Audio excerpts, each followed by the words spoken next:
Good evening. Welcome to the May 8th, 2023 Education Committee and Supplementary Regular Board Meeting of the Lower Merion Board of School Directors. The board believes it's in its best interest and the best interest of the students of the district to hear comments from district residents. An opportunity will be given later in the meeting for public comment, both in person and through the chat feature, which will be read by Ms. Buckman. This meeting is being live streamed and video recorded with sound for public broadcast. All participants joining via the webinar will need to use the chat feature, which will be enabled during audience recognition. So thank you all for joining us this evening. I'm going to ask Ms. Schaefer to start off our meeting. Good evening, everyone. Before I introduce the presentations that are scheduled for this evening, I wanted to make note of what may, again, be on people's minds, parents' minds, community members' minds, my mind, relative to some communications that we issued today regarding an incident at Black Rock Middle School. The situation, for those that may not be aware, we had a parent notify our building team this morning about some disturbing messages that were shared on Discord earlier this year. We immediately involved the police in our investigation, and as I've shared in the past, we have a rigorous protocol that we do internally, as well as the investigation that's ongoing by the police. The student involved is not attending school at this time and will not be returning to school prior to a completion of our investigatory process, as well as the other measures that we will be putting in place moving forward. I will note that the persons posted include named individuals and groups that the poster wanted to see harmed. The groups included people belonging to a particular racial group, people who had particular disabilities or conditions, and people who had particular sexual preferences.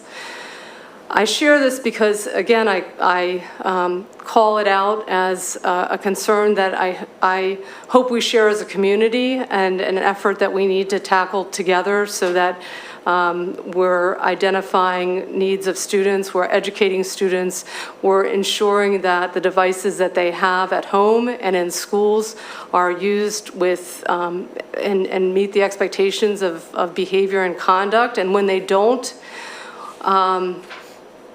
one of the things that I think is empowering in this moment is that someone reported this to us so we could take the next steps to address it. And I think that's what I've shared with staff. What I'll share with you is that through all of this, the thing that keeps me motivated and going and optimistic that we can do this and do it better together is that we have to have confidence in safety measures. And the way that you have confidence in our measures is that we continue to communicate to you what they are. In not every case are we going to be able to communicate all the facts that we have available to us, but what we want to continue to impress upon you is that our commitment is to ensure, first and foremost, the safety of all of the students and staff in our buildings every day. I don't think any staff member here goes to bed without, thinking, especially our administrators, every day, what are the security and safety measures that we need to make sure are in place and are functioning every day for our students. These are the things that are on our mind constantly, and with your help, we can do this better together. And like I said, the takeaway, while this is all very concerning and worrisome, I have children, middle school and high school children. I worry about this for them too. So know that it's coming from a place of also being a mom in your position as well. And everyone plays a role in this. If you see or hear something of concern, please bring it forward. Even if it's just a gut feeling, we can help investigate it. But if it's an emergency, if there's an immediate threat that's being made, and it's not, it's something that should be referred to the police, so that we can, together with the police, support the students and families involved. But they have a different scope than we do, and we want to continue to let you know that we will work in partnership with Lower Merion Police Department to, again, ensure the safety and security of our students and staff in these cases. So I,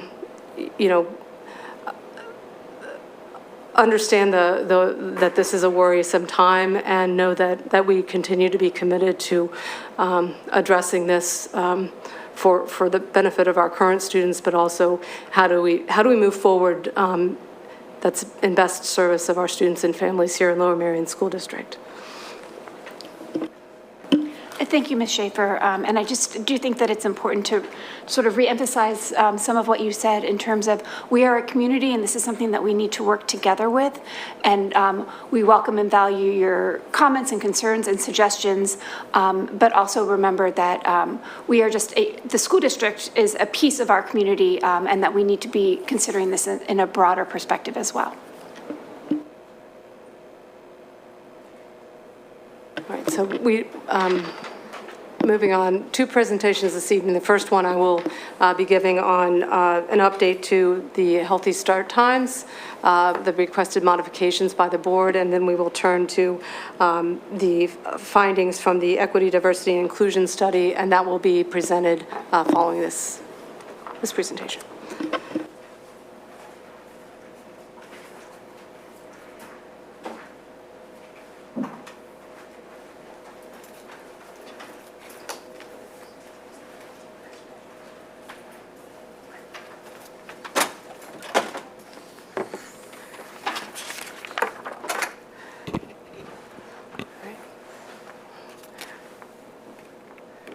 Between my glasses and no glasses. All right, good evening. This is, again, an update to the ongoing work that we have as a district been engaged in for several years, and most recently connected to the decision to change our start times for our students in beginning in 2024, and I'll talk through that a little bit. But I did want to give a little bit of background to those that may be new to this conversation, but also to emphasize the why. Why did we engage in this effort to ensure better sleep opportunities for our adolescent students? The research is pretty clear on this one, and certainly some of the leading groups such as the American Academy of Pediatrics, American Medical Association, and the CDC that together recommend that middle and high school start times begin no earlier than 8:30. So what we're doing is trying to follow the science here so that we can provide opportunities for students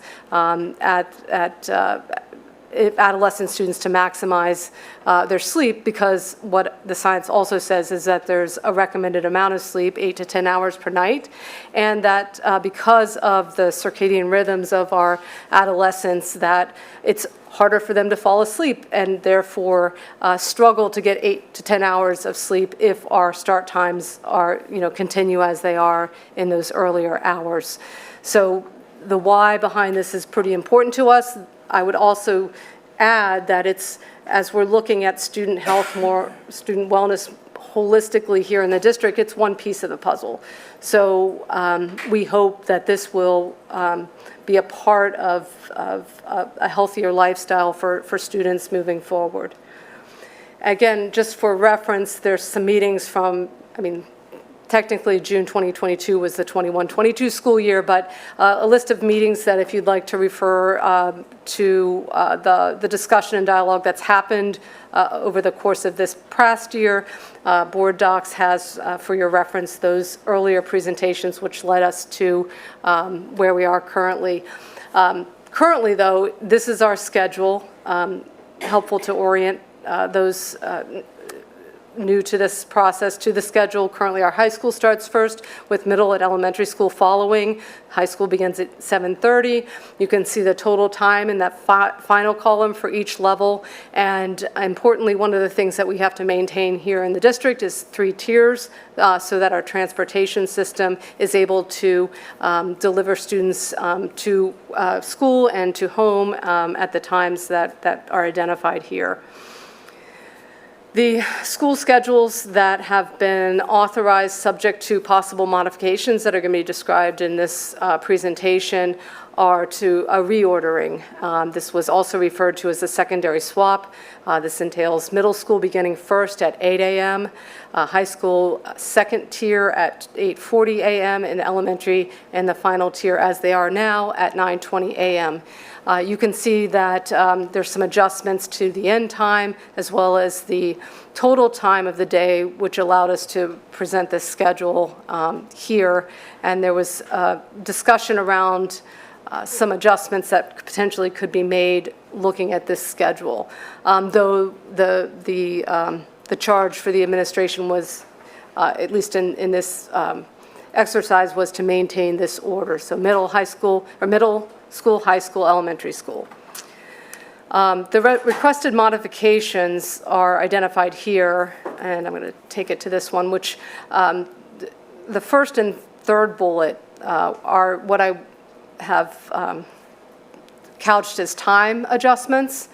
And so these requested modifications from the Board of School Directors was based upon the community feedback process and a desire to look at some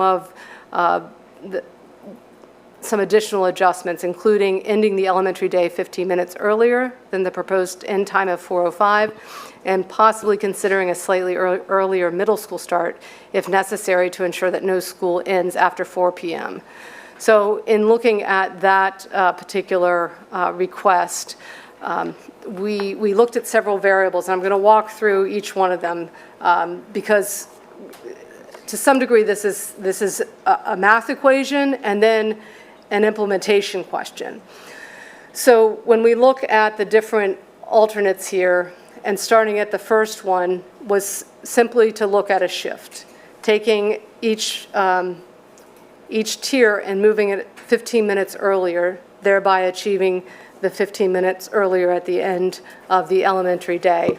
And so there's no change to the length of the school day. It was merely a shift back.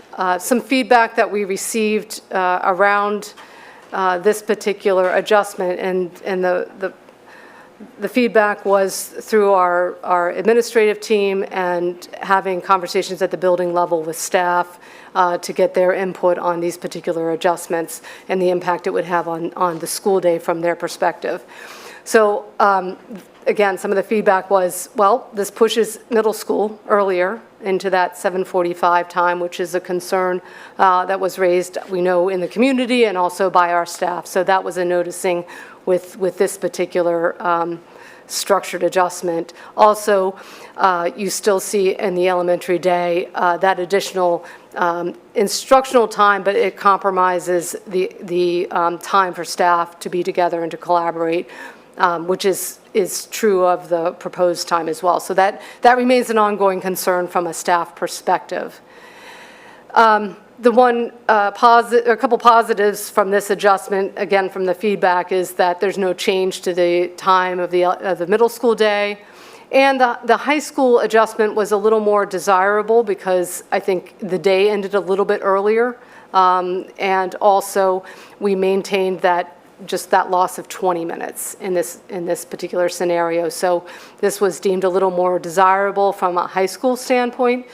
So I was trying to highlight as we go through what the feedback looked like. The second alternate was just taking the start time and end time, but playing more so with the length of the day. How does that affect, achieve that idea of ending 15 minutes earlier for elementary school?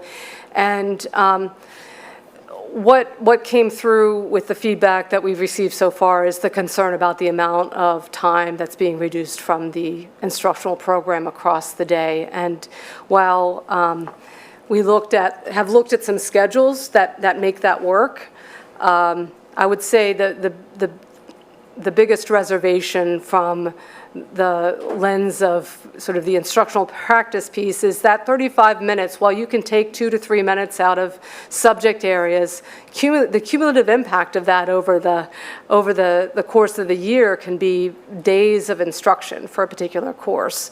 And so without the planning time that we would ideally have involved with being able to accommodate a 35-minute shift, it feels, I think the concern with that is that we're potentially impacting instructional programming because of that reduction. And I make the comparison to the work that we did on the middle school and elementary schedule, and the time and investment that was involved in designing that over the course of the year was about sort of putting first what do we need to do, and then putting the time parameters around that. So this is working a little bit backwards, but it is a doable option from the standpoint of can we do the math and reduce time. That's an option, but again, not a preferred one based on the feedback we've received. It also keeps that elementary day start time a little bit later, that 9:20 a.m., which we saw it shift a little bit in that last scenario. Sorry, I won't jump ahead. And so those were the main points of feedback with this particular modification. The third modification, which I already have the areas circled, is a combination of a shift and a reduction. So primarily what you'll see is in terms of the shift, the middle school starting at 7:55 a.m.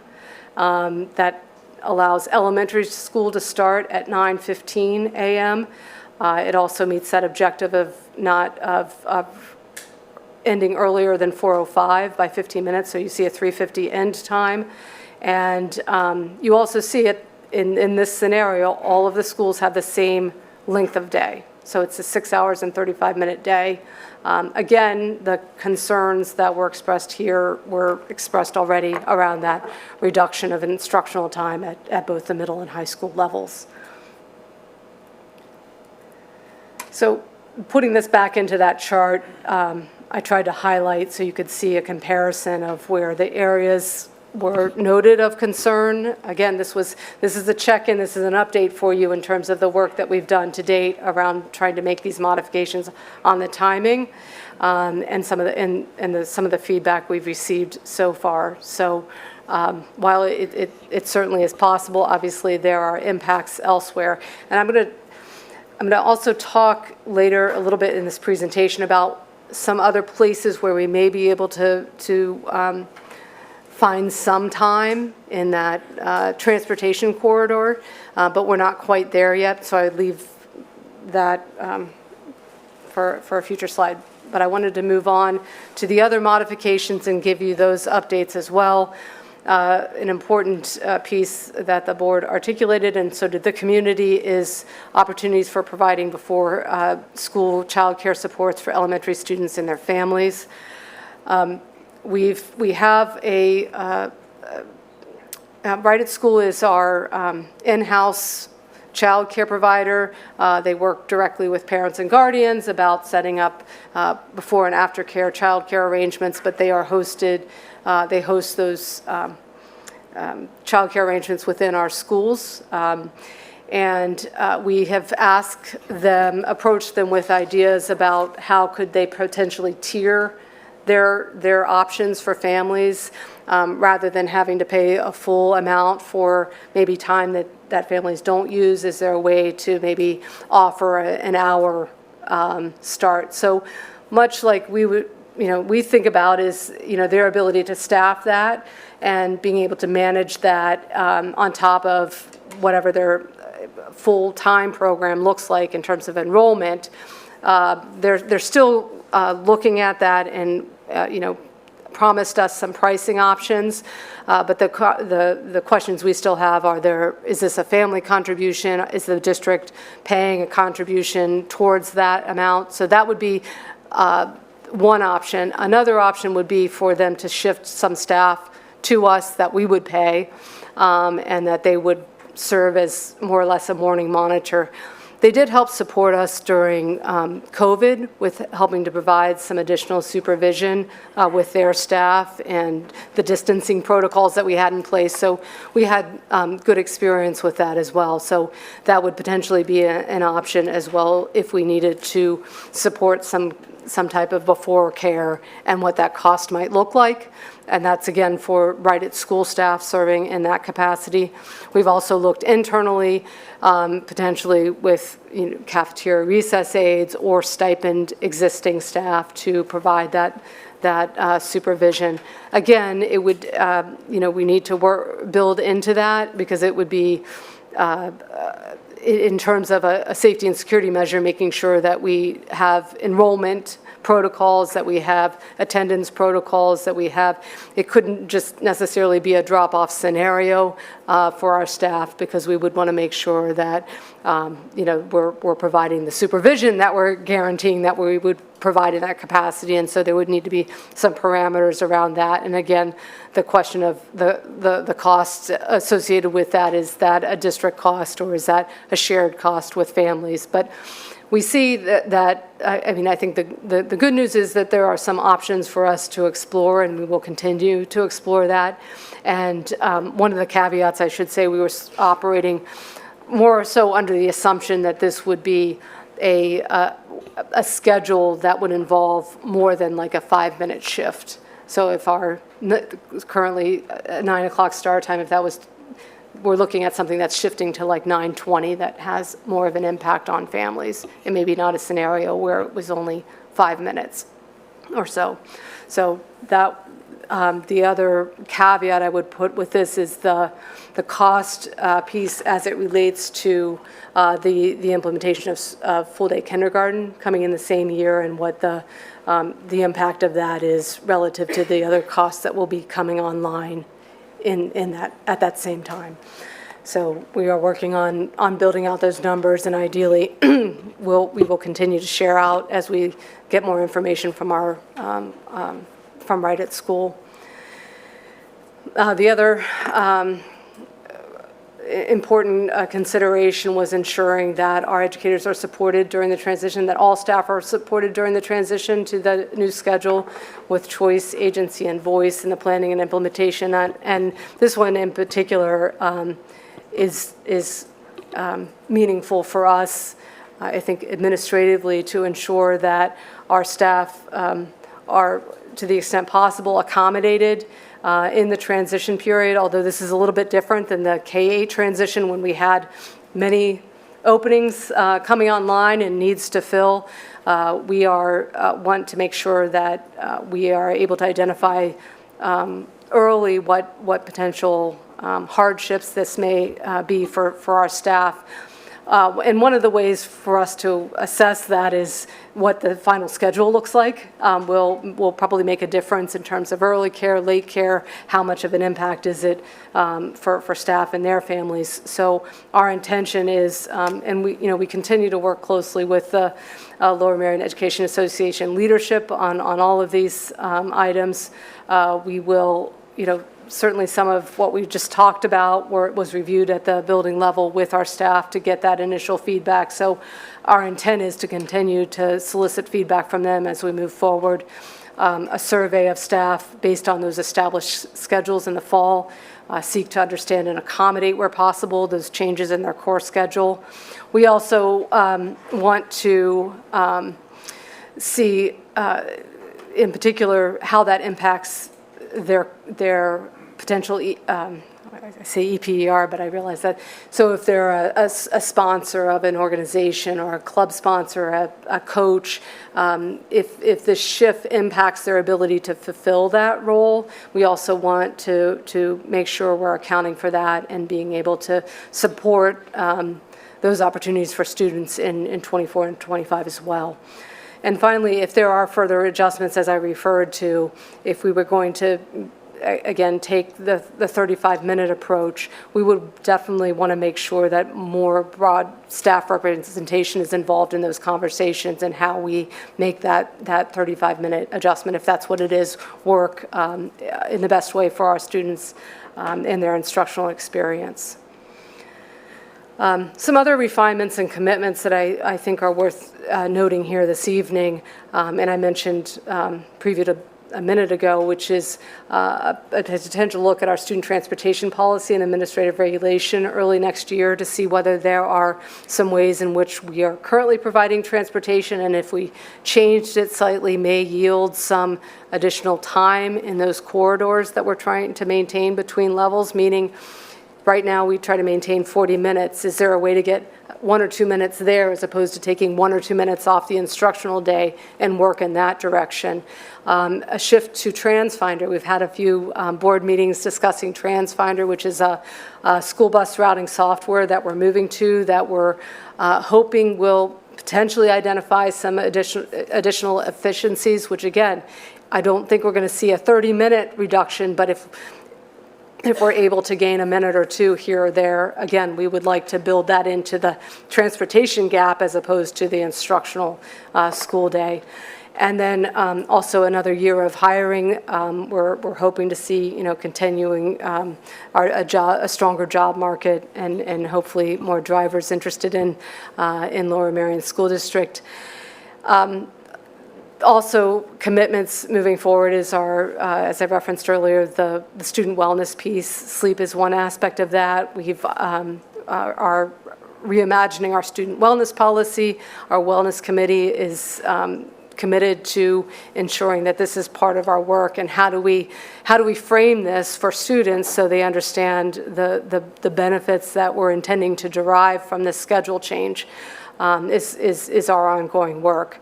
And importantly, I think, and maybe potentially different than what some other districts have been able to do yet, is really evaluate the impact of the change. Challenge Success, we partnered with Challenge Success probably initially 5 years ago or so, and part of that work was a student survey that talked about, that addressed issues of belonging, sleep, wellness, et cetera. And so we got some good data back then. We've had some more recent conversations about potentially doing a survey again next year, so we can see that pre-implementation data around sleep patterns, sleep habits, and then the following year to see, has that changed, has that moved the needle? And I think that's kind of exciting work because my sense is that some other local districts haven't had that opportunity because of COVID or disrupted school, and so I think it might give us a nice opportunity to get a nice data around that. So again, this ongoing work of how do we implement in a way that's meaningful and that we can come back and talk about what are the relative, what have we noticed, what's the good, bad, and ugly of this work, and but sticking to that initial commitment to increasing sleep time for students. And then part of that obviously is communicating early and often once we do finalize those schedules with whatever modifications we make, is constant reminders that this change will be happening in 2024 and the why behind it. Again, that kind of goes back to that wellness picture for our students and those steps that they can take now to start healthier sleep patterns, and hopefully looking forward to the change in 2024. So those are work, again, that's ongoing at this point. So any questions that you have? Thank you very much, Ms. Schaefer. Before I open up for questions, I just wanted to remind everyone that our purpose here tonight was to provide an update that there is no vote expected to be taken tonight. We expect to do that at our June meeting. So I just wanted to preface the conversation around that so that whatever questions come up tonight or the conversation can help inform the administration as sort of we continue to refine this. So, Ms. Kalish? Thank you. I had 2 questions. First, if we do the early care program, would that require us to then run extra busing runs for students that were doing early care to those, or would that not be part of the programmatic offering? That was not part of our equation. All right. In terms of looking at a program that would run in the beginning of the day. It was not associated with a transportation commitment. And then the other was if we were looking at that 35-minute reduction in instructional time, if that would affect anything having to do with the state minimum required time for students in school, or what our union negotiated contract for our educators in terms of what we have already. So we looked at this previously. I think we are still, would meet the minimum hour requirements for a school day. It's aligned with some other districts' timing that are out there already. And we did look into that. So I think we are capturing the required amount of time. As far as the negotiated agreement with the Education Association, the time that's reflected in there is the total length of the workday. So that adjustment, we would want to, I think, be mindful about what that time looks like.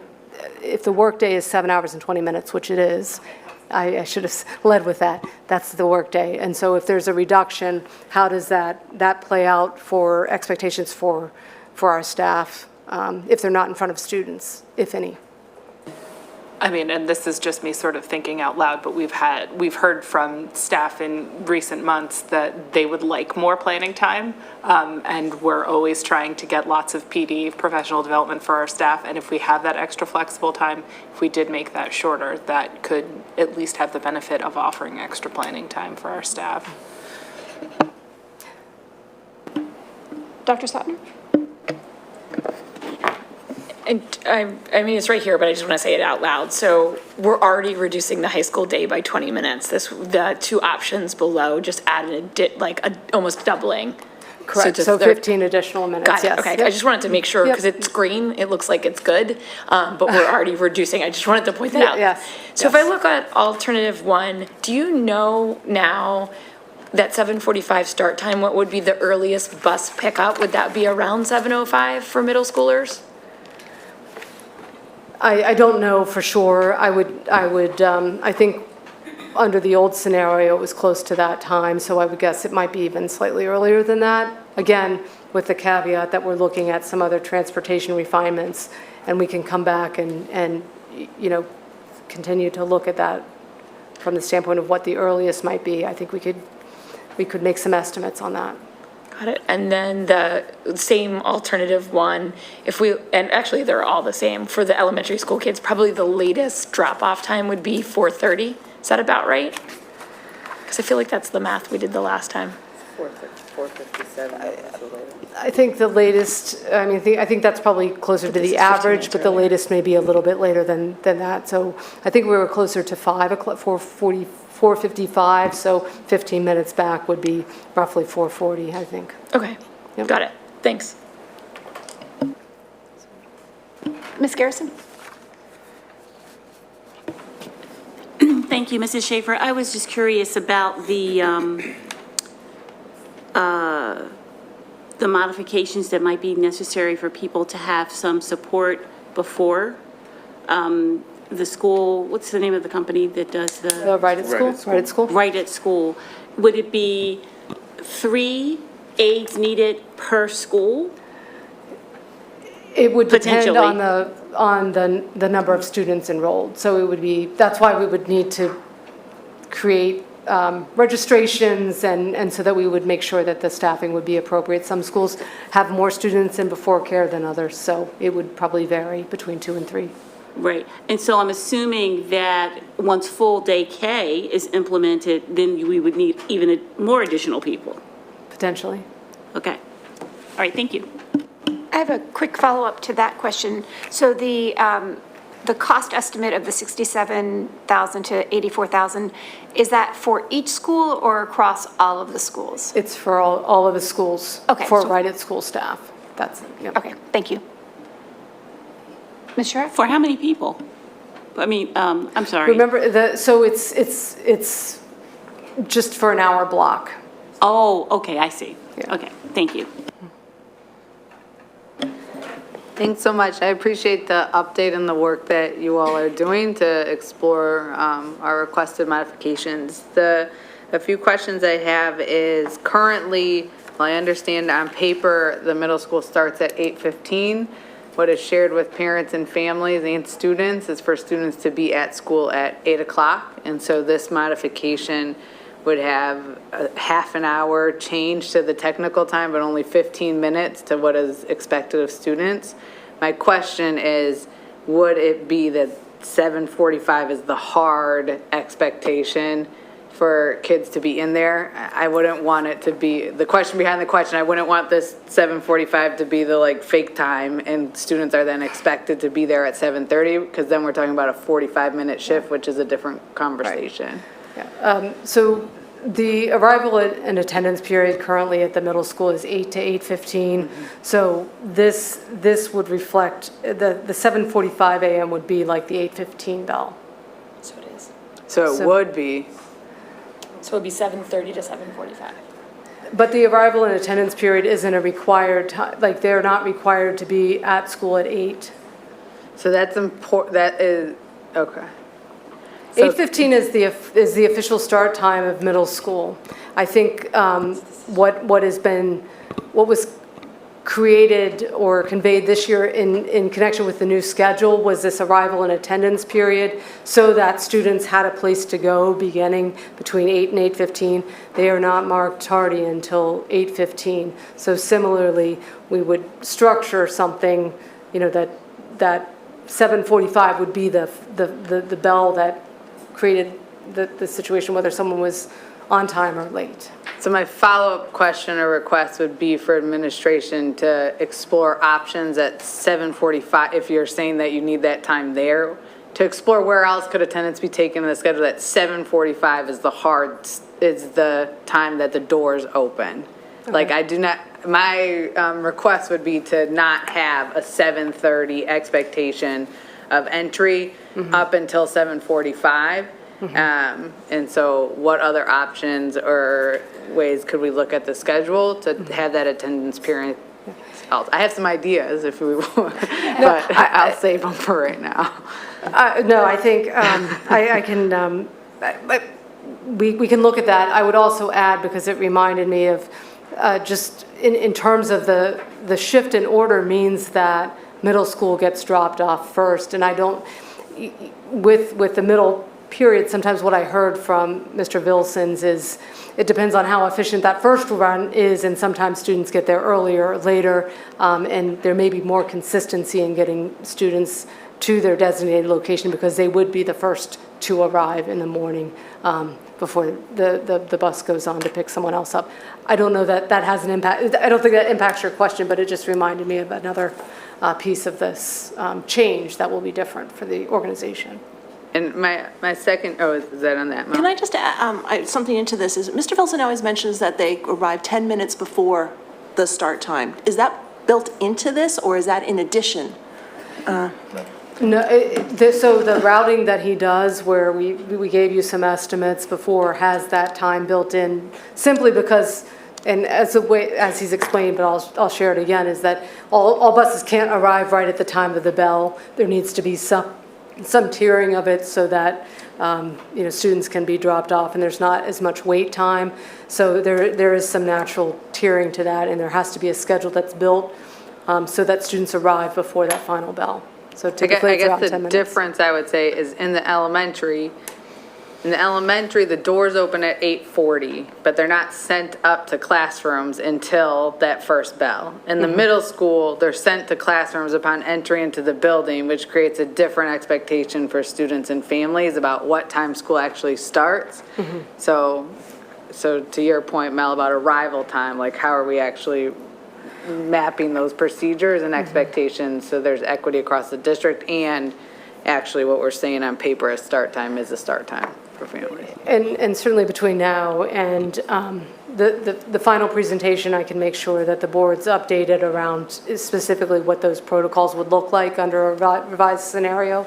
So to try to answer your question with more specificity. Okay. And my second question whether it's here just for consideration, is just what information are we thinking of gathering this year around busing in particular to see where there might be some creativity and options around some of the other things Mr. Waldis, I'm sorry.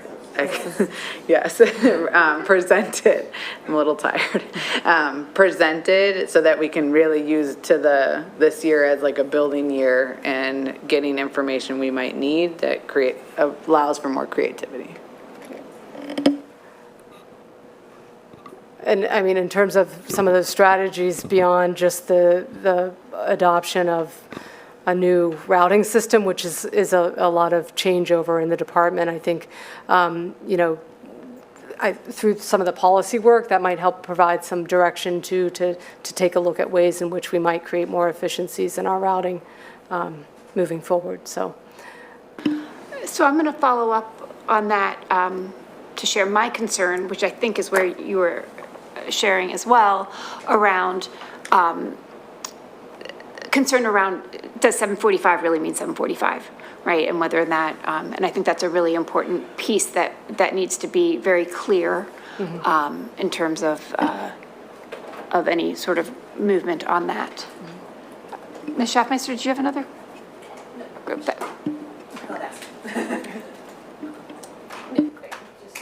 Sorry, one thing. I just think it is really important to, when we look at this again, to understand what the pickup time is and the drop-off time, because that is such a huge impact. Because when my kids walk out the door, it's when they're walking out the door at 6:25 and 6:35, not the time that school is right now. That's the impact that they have. So I think that needs to be really transparent when we talk about this again. We can do that. I think, we focused on that scheduling piece, and so we can layer that additional information about that impact at home, which is certainly important. Ms. Kalish?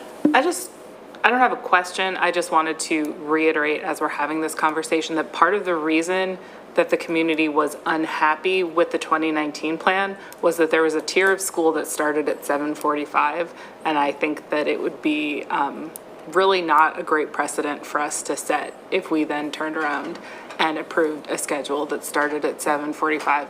Obviously, we're all individuals and everybody's allowed to have their own opinion, but I would certainly not favor a start time of 7:45 for any group of kids, because they're kids, and as an adult, it's hard for me to be up and starting my day at 7:45, and for a 12-year-old, I don't know that that would be any easier at all. It certainly wasn't for 12-year-old me, so.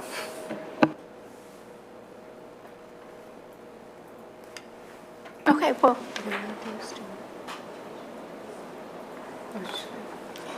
Thank you. Thank you very much. That was a lot of information and a lot of food for thought for us as we move forward and share additional questions. Our next presentation. If you can just give me a second.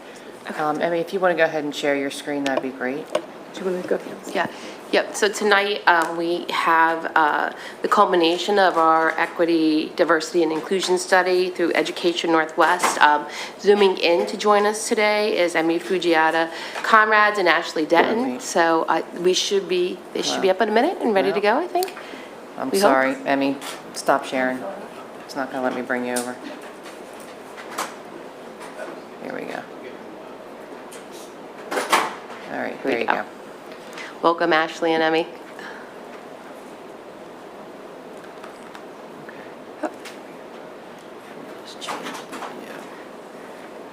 Great. Hi, everyone. Can you hear me and see my screen okay? Yes. Yes. Great. We'll go ahead and dive into it. So as Alexis mentioned, my name's Amy Fujita Conrads. I'm a researcher at Education Northwest, and I'm joined by my colleague Ashley Denton, who's a principal researcher here at Education Northwest. So I'm going to be presenting findings related to our Lower Merion School District Equity, Diversity, and Inclusion Study. And I'm going to start with the purpose and overview of how the study came about, And then I'll dive into some of the findings from each stage of the evaluation along with corresponding recommendations. And at the end, we'll leave plenty of time for questions and answers as well. So this study emerged from a collaborative community process that began in late 2020 to early 2021. And through that process, Lmsb identified 3 critical focus areas that guided Education Northwest's equity study. And those 3 focus areas included curriculum, instruction, and pedagogy, professional learning, and staff diversity and hiring. And we at Education Northwest strove to continue this community collaboration throughout the equity audit. To do so, we established a 12-member advisory team of parents, educators, counselors, school board members, and community leaders. And we engaged this advisory team at regular intervals throughout the evaluation. So the advisory team provided feedback on the study plan, informed data collection instruments and methods, as well as helped to develop recommendations for the district. And in addition to the advisory team, we met bi-weekly with Lmsd district administration to guide the research.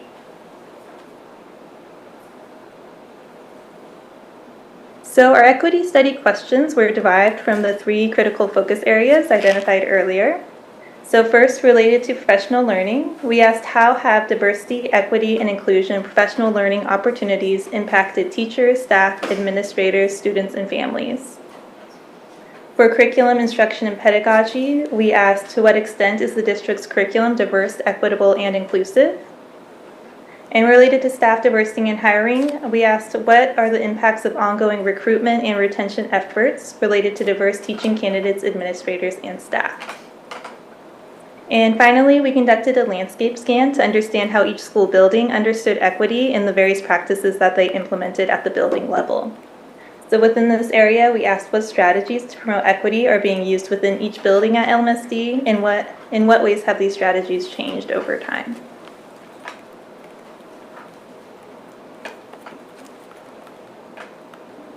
So I'm going to start with our findings related to professional development opportunities.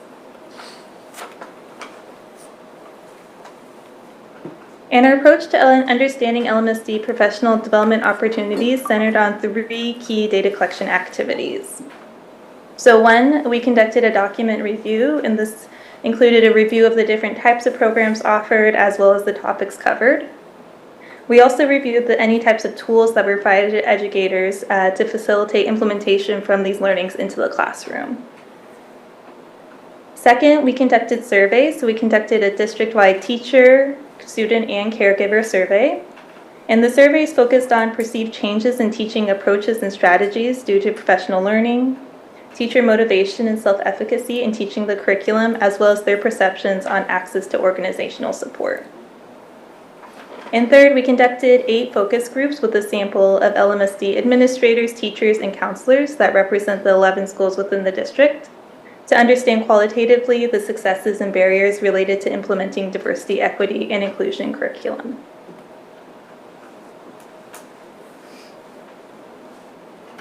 And we found that overall, educators were positive about their diversity, equity, inclusion, and professional development experiences. However, educators of color were more likely to say that did not meet their expectations. Educators of color were also more likely to say that they were able to easily incorporate the learnings from these professional development opportunities into their practices at Lmsd. So we don't know specifically why educators of color rated the professional development as lower compared to white educators, but in the next section, I'll provide some areas of strength and needs for improvement related to professional learning.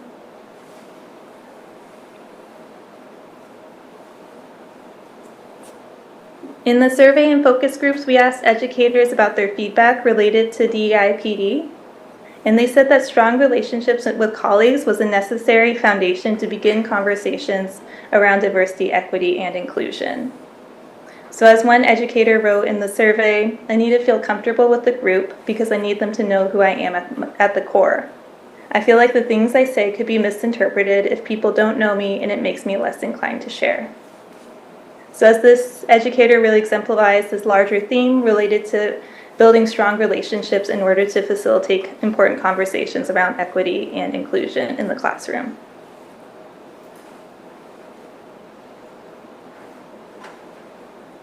When asked what would make diversity, equity, inclusion, professional learning opportunities easier to implement into your classrooms at Lmsb, nearly 1/3 of educators said that professional learning that included specific lessons, strategies, and resources were more useful in preparing them to implement what they learned into the classroom. So in addition to concrete strategies, educators also emphasized the need for opportunities for practice and observation. In particular, this educator noted that concrete strategies, watching people that have mastered lessons from them, and a list of guiding questions to discover biases I might have would be most helpful in implementing professional learnings into the classroom.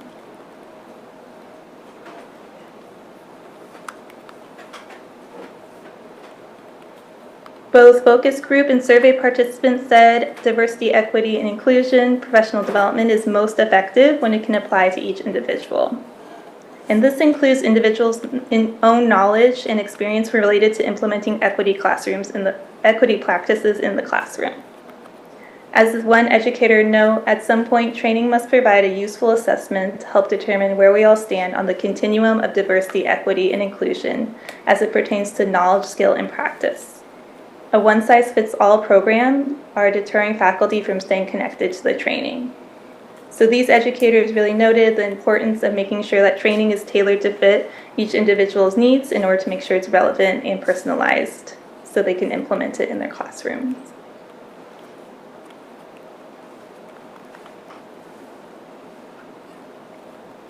Educators said that professional learning that allowed them continued opportunities to go deeper into a specific topic was most useful for their personal and professional growth. As this educator noted, we need to think long-term, as they said, 3 years from now, 5 years from now, in order to develop a learning plan that allows educators to investigate topics deeper and allow these topics to build upon each other.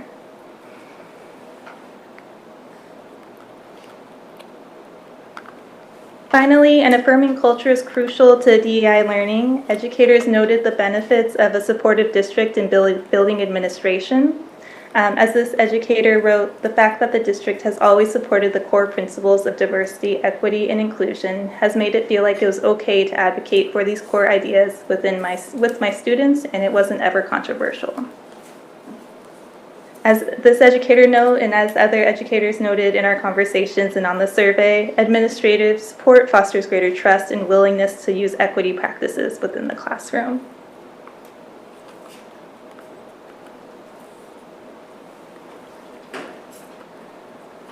Several recommendations from the survey and focus group participants are listed here. And so these related to both the format as well as the culture of professional development at Lmsb. So I'm first going to touch on some recommendations related to the format. So educators emphasize the need for more opportunities for practice and observation related to equity practices in their classrooms. And they also suggested that professional development be personalized, and they identified 3 key ways that this could be personalized. For one, it could differ by grade band and/or content area. It could also differ by different student identities and really understanding how to engage students with multiple identities. In particular, educators noted the desire for more support related to understanding how to support their emergent bilingual students in their classrooms. And as we noted earlier, it could also be personalized by level of diversity, equity, inclusion understanding. One recommendation to facilitate consistency and continuity is to align professional development learning opportunities across the district. So an intentional approach for planning professional development could allow educators to build experiences on each other.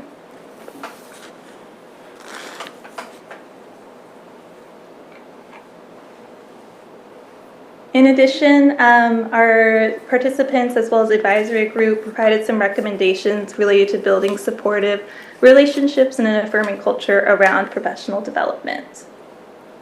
One of those was structuring professional development into small groups as a way to build strong relationships and more opportunities for individuals to provide feedback and reflection.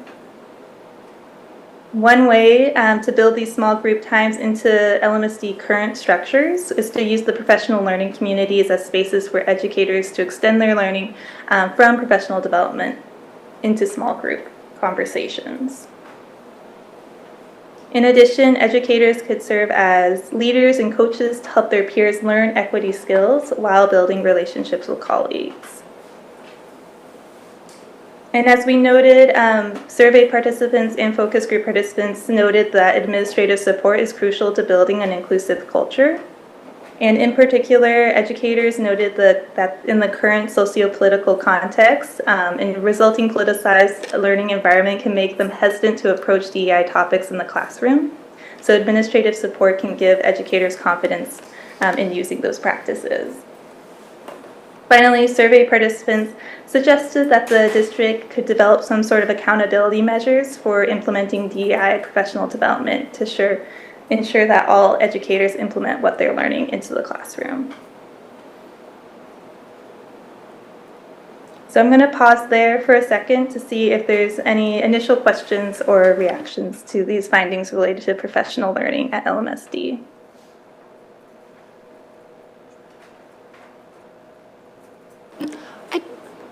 Mr. Moore?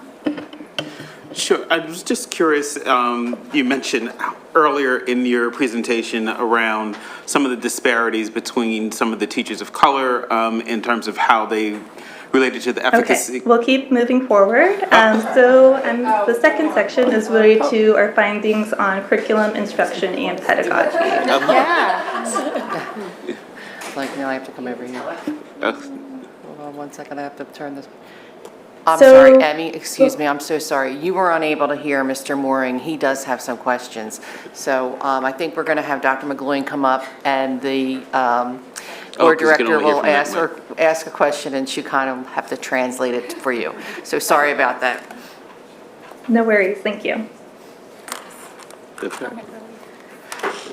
So my question was related to the difference between how some of the teachers of color were understanding the materials and, well, feeling that it was as that they were getting as much out of it. And so I'm just wondering whether or not what we've done to be kind of look into that. And so it may be more of a question for you than for her, but just in terms of what are the next steps into making sure that we're getting the most out of the professional development training. Yeah, that's actually a really good question. So we did have some conversations about, we know that we want to personalize our professional development. We've actually done some of that through goal setting with our staff at the secondary level. We're talking about what is that going to look like in the elementary level, and then how do we move it forward and talk about an accountability measure for it as well this summer. So that'll be part of the work that we do, but personalization, I think, is probably going to move us in that direction. I think we need to ask some more questions, though, of our educators of color to get a really good feel for exactly why they answered the way that they did. And so we have not done that yet, but it is something that we need to investigate more. Following up on that, I find the results to be really unremarkable and actually track with what you would expect to see given the experience of our staff and the demographics of our staff. What resources is the district using to even plan professional developments? How do DEIB professional developments look different than regular professional developments? How are the spaces? It's not just the PD, but all the factors of the school environment and culture that go into the findings represented here. How is the district and administration looking into those and prioritizing that? And who are we using to help? Because if we're already here, it's no disrespect, but we need additional support, and how are we prioritizing it? Right, so some of our professional development is actually not delivered internally. It's delivered by outside providers such as Sage Wellness.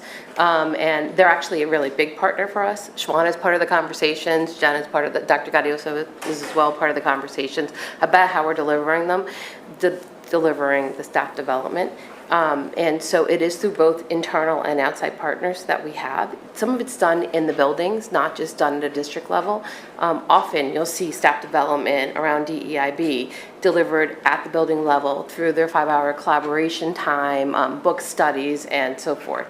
But do you have a scope and sequence for the year to prioritize DEIB training separately from curriculum instruction pedagogy, or it's just an edict put out? that it needs to be inclusive in the overall training? Right, so some of it is part of the district plan. So everybody participates in a 2-hour session, a PRP session, that is consistent across the whole entire district. That happens no matter who the professional staff member is. So that is part of the training. And then sometimes it happens within the curriculum instruction realm, meaning like in social studies.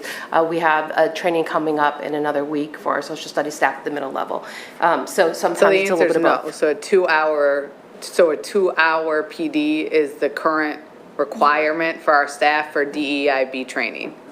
At the district level, and then there's additional trainings after that, yes. Okay, so I'd be interested in seeing the actual scope and sequence for DEIB trainings that are separate from our other trainings and how we're actually prioritizing that as a goal for our staff and our district as a community. Okay. Yep.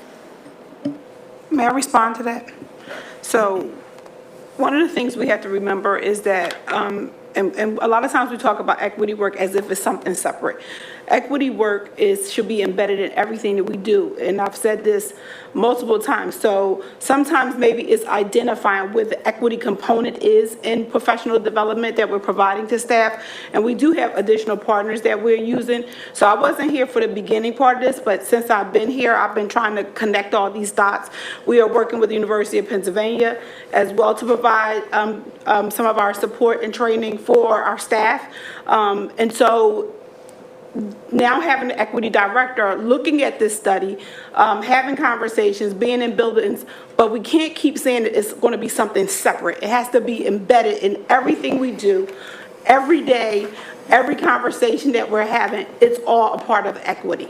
I don't disagree with you, and also, with respect, without an intentional focus and differentiating the professional development in our district beyond a 2-hour required training, we can't actually say the experience, how we are prioritizing the experience, or actually developing our staff and necessary skills to be able to serve our students in the way that our mission and vision and commitment to anti-racism articulates. And so I think it is a both and I'm grateful for your position and look forward to the plan for next year and seeing how we actually articulate that as required training for staff. Agreed. But I do want to just highlight that part too. And we're just receiving this. You've been working on this for multiple years, and we're now having a document. So you're not going to be able to tackle everything in the document. So you're going to have to prioritize what are those components. But I would say that staff members are receiving more than 2 hours with Sage Wellness. They are receiving support again from the University of Pennsylvania and some of the other partners that we have. We have Gene Stanley that provides support in other areas of the equity work. So maybe it's outlining all of the partners that we have to at least get started with this conversation, because it is way more than the 2 hours PRP. I provided quite a few hours myself with professional development. That's in addition to what is occurring with Sage Wellness. Thank you, and I just wanted to sort of bring it back or sort of follow up again on the idea of an overall view, and not of just the DEIB training, but the overall professional development with, and maybe it makes sense to have that DEIB pieces sort of highlighted or asterisk or something, right? So that you can see which pieces of it are, although I hear what you're saying about it really needs to be part of everything. But I think an overall sort of plan of all of the professional developing, because, you know, all of the different programs we do and all the different things that we talk about all have the recommendation for additional professional development, where it just feels like, you know, we're adding on for this and this and this and this, and sort of an overall picture, just to follow up on what Ms. Shirak was saying, it would be very helpful. Yeah, we are working on that to give you a scope for the year. Traditionally, when we put that out, it's just our staff development opportunities, but I think, you know, we've had this conversation. Our training doesn't just happen during the half-day and full-day sessions. We would never be able to really have our staff fully trained if we did that. So, but we are working on something right now. Yeah. Are you going back in? Yeah, they have 3 more. Yep. Do you mind, this is just about PD. This one's just about PD. My question. Okay. Yeah. Okay. Okay, so a couple questions. So I'm on slide 6, just as I'm looking at these data points that you're making on the next Can few. you go to slide 6? Oh, you don't have to, but just to reference where they're going. So you talk about our approach to understanding LMSD professional development opportunities has 3 different data inputs. So document review, teacher-wide surveys. I'm a little confused by the teacher surveys, the student surveys, and the caregiver surveys for PDs, and then conduct focus groups. So are the 3 ways you're capturing data for professional development alone? So the question is, are there 3 ways that you're capturing data for professional development alone? No, these encompassed all 4 sections of our study. And so we had specific questions related to professional learning, but we also had questions related to experiences with staff hiring and onboarding, as well as implementing culturally responsive curriculum too, which we'll go to next. Okay, and this might be for future review, but I'd like to understand when you're looking at the next slide, slide 7. Overall, educators were positive about their DEI professional development experiences, though educators of color, so were white educators positive and educators of color, and let's define those. But did you triangulate any of the data? So were they saying that in a focus group? And could you then reference the focus group off the comments to kind of pull from there? What was it? And I'm not sure you have that, because that first slide confused me. I wasn't sure you had more than one data point on this spot.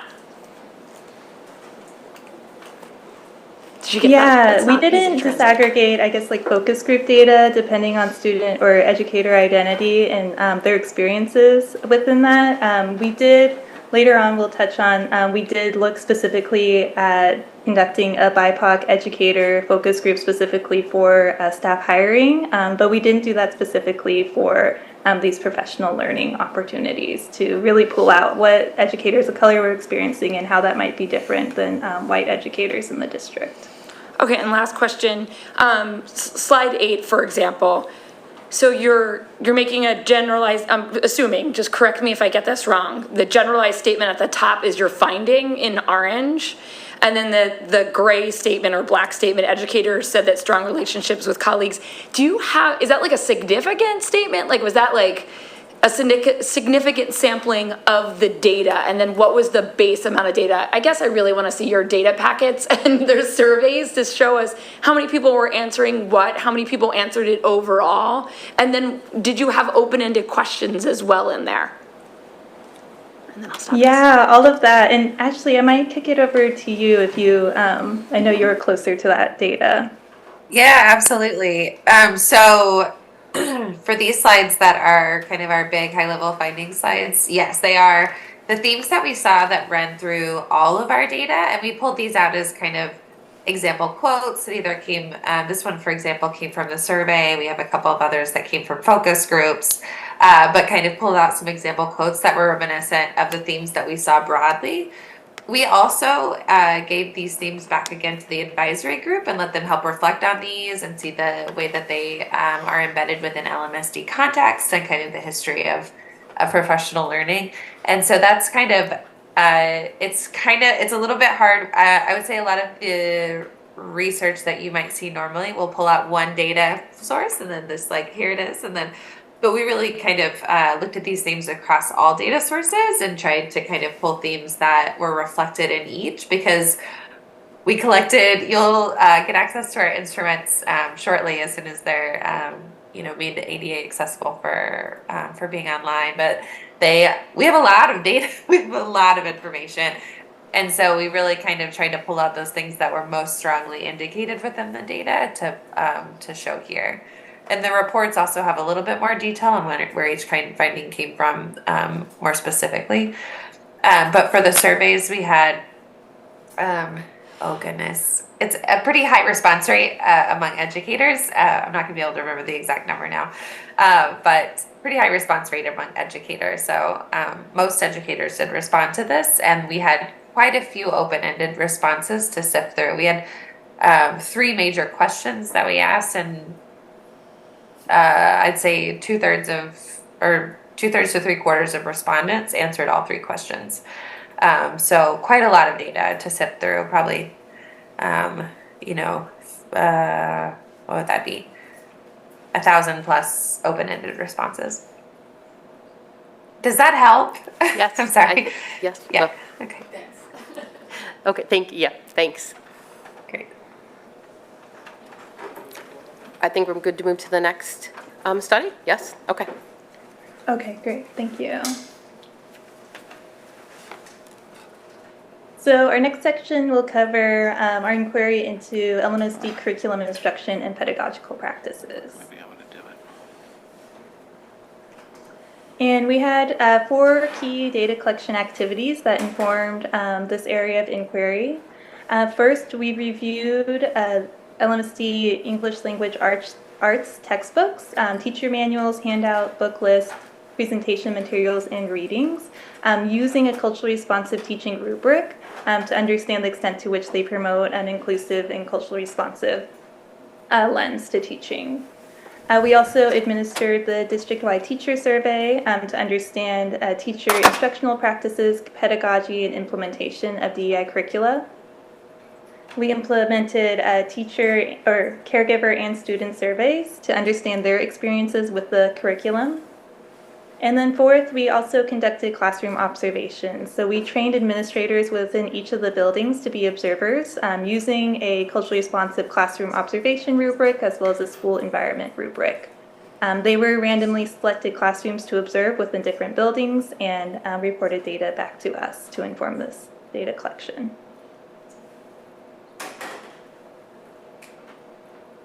So one key component to culturally responsive practices is creating a learning environment that is physically and culturally inviting.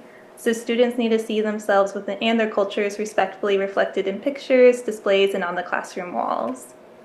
And through the school and classroom observations, we found that Lmsb does create common spaces in classrooms that reflect diverse identities, cultures, and abilities. So for example, in the school and classroom observations, we found that all students have physically accessible school facilities. Most schools' common spaces show diverse family structures, people of different races, gender expressions, ethnicities, and abilities regularly. And most schools' front offices were warm, inviting, and accessible to all students.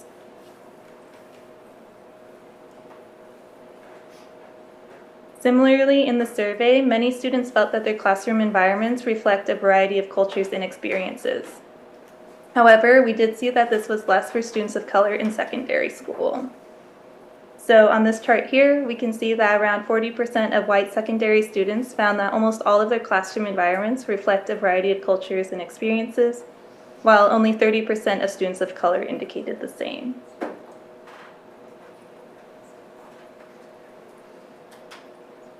Next, we'll discuss student experiences with Lmsb curriculum. So common elements of culturally responsive curriculum include representation of diverse perspectives, authors, characters, a focus on social justice, as well as customizing curriculum to meet each student's unique needs.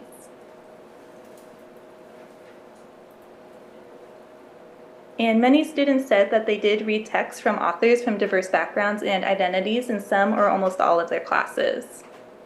And the curriculum review also confirms that most classes have literature by diverse authors and opportunities to explore different viewpoints.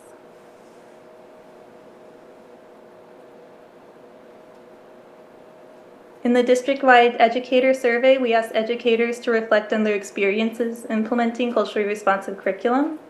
And in analyzing the data, we did see differences between educators of color and white educators. In particular, educators of color rated their efficacy as higher across 3 dimensions of culturally responsive curriculum development.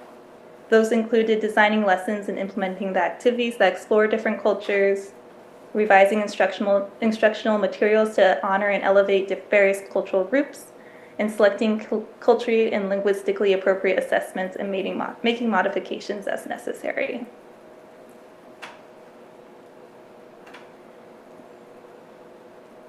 When asked how often experiences across diverse identities are reflected in your homework assignments, elementary students and secondary students of color are less likely than white students to indicate that Lmsb classroom assignments reflect a variety of cultures. So although students say that they read texts by diverse authors, less find diversity integrated into their classroom assignments.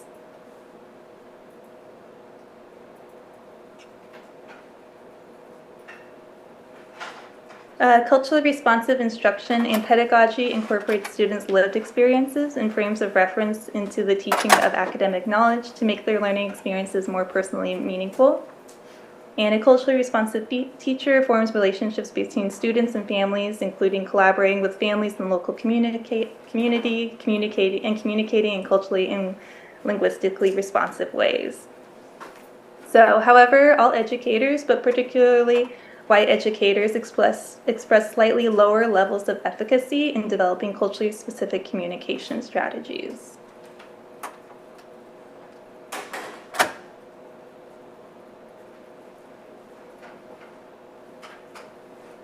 Similarly, in the surveys, we asked students to reflect on how their own experiences are incorporated into classroom instruction. We found that secondary students of color were less likely to indicate that their teachers incorporate their background and experiences into teaching practices. So overall, we found that Lmsb creates spaces in classrooms that reflect diverse cultures, identities, and abilities, and that most students read texts by diverse authors and have opportunities to explore different points of view within those texts. However, while educators do create these welcoming learning environments, fewer express efficacy in creating culturally specific relationship strategies and fostering family engagement.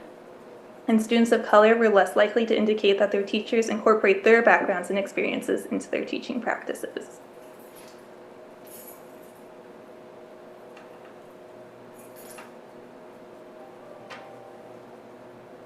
Oops, sorry.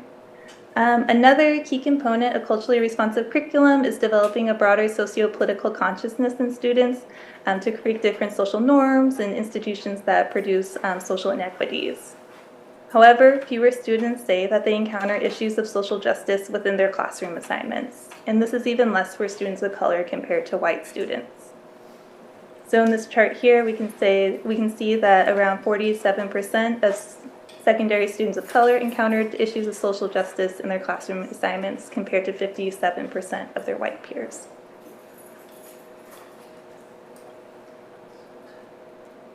And this is confirmed by the curriculum review, where we saw less evidence of opportunities for students to foster a sense of personal advocacy and explore issues of social justice in the classroom.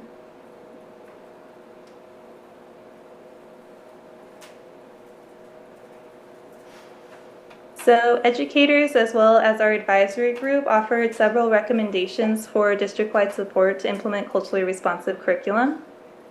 For one, the district could use a screening tool to center equity in curriculum. So educators and Lmsd personnel could use different screening tools to look at curriculum materials and evaluate for them for biases. Currently, Lmsd is screening curriculum using the culturally responsive curriculum scorecard developed by NYU, but they could use the same scorecard developed to evaluate existing curriculum in the district as well. Curriculum reviews are also designed to be collaborative processes that engage educators, family members, families, community members, and students. And so Lmsd could provide opportunities for educator collaboration, such as through different communities of practice or talking circles. And these could allow community members and families to share their funds of knowledge with educators to implement those in the classroom. Literature selections could also be reviewed for bias, and using a comprehensive matrix that accounts for BIPOC representation and affirms diverse perspectives and contemporary contributions. Educators also noted that they would like additional support from the district in forming relationships with families and communities. In particular, educators wanted more support, as we noted earlier, help with connecting with their emergent bilingual students and their families. And similar to our professional development findings, educators would like some practical guidance to implement culturally responsive teaching practices in the classrooms. And this could to ensure that this implementation differs by content area and grade band. And finally, it was recommended that Lmsd continue to build organizational infrastructure to support culturally responsive teaching and to align practices across the district, so all educators share this equity work. And we can see the hiring of the new DI director as one step in this direction of building this organizational infrastructure. So I'm going to pause here again and open it up to any questions related to curriculum instruction and pedagogy. She might be able to hear them. She did great. Oh, God. Okay. Are there any questions? I think we can move on. You can keep going. Okay.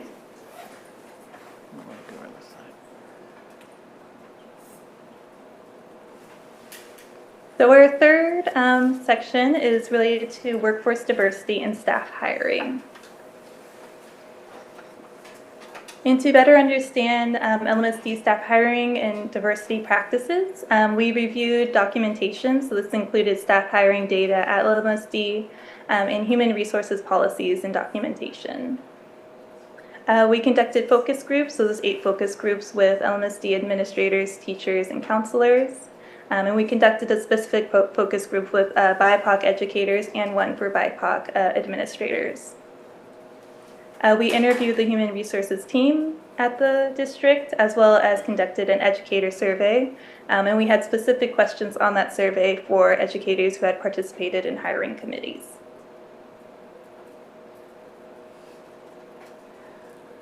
So to start, we compared LMSD staff demographics to that of the state.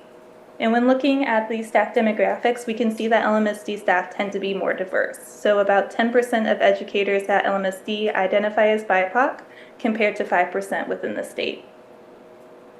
However, we can still see that this is low numbers, but it also sheds light on some of the external recruitment issues that might be impacting staff hiring at LMSD. And across the board, educators, high school students of color, as well as white high school students all agree that LMSD needs more diverse staff members.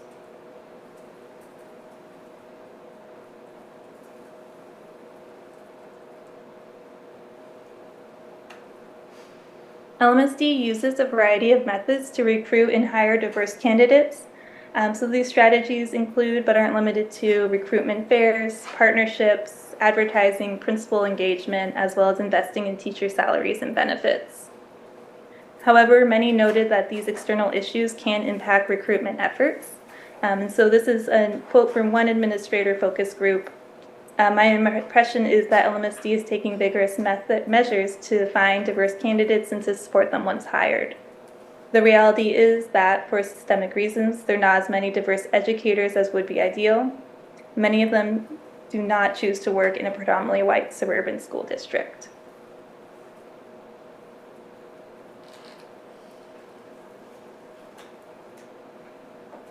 Interviewees also emphasized the importance of intentionally selecting candidates who have an aptitude for diversity, equity, and inclusion.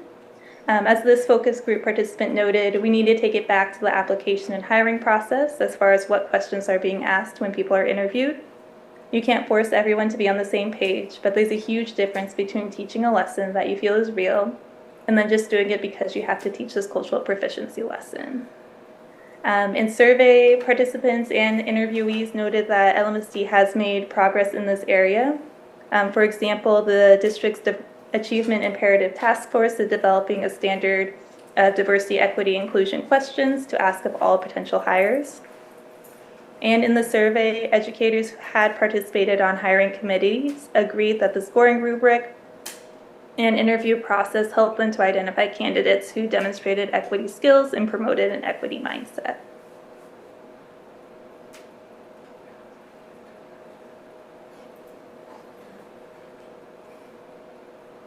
However, in interviews with BIPOC educators, many described challenges navigating the hiring process. This included in confusion about the steps in the interview process, as well as experiences with microaggressions during that process. One focus group participant noted, "I wouldn't have made it through the process if I didn't have existing relationships at the district."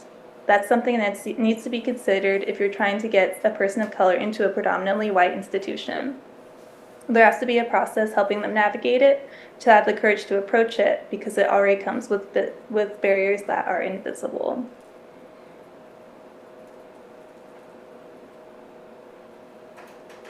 We also looked at issues that can impact staff retention. And educators of color node described ongoing feelings of isolation. And without school or administrative support, isolation can negatively impact staff retention. This educator noted feeling like I work in a bubble, I don't know what any other building does, I'm the only Black person I see all day long, all year long.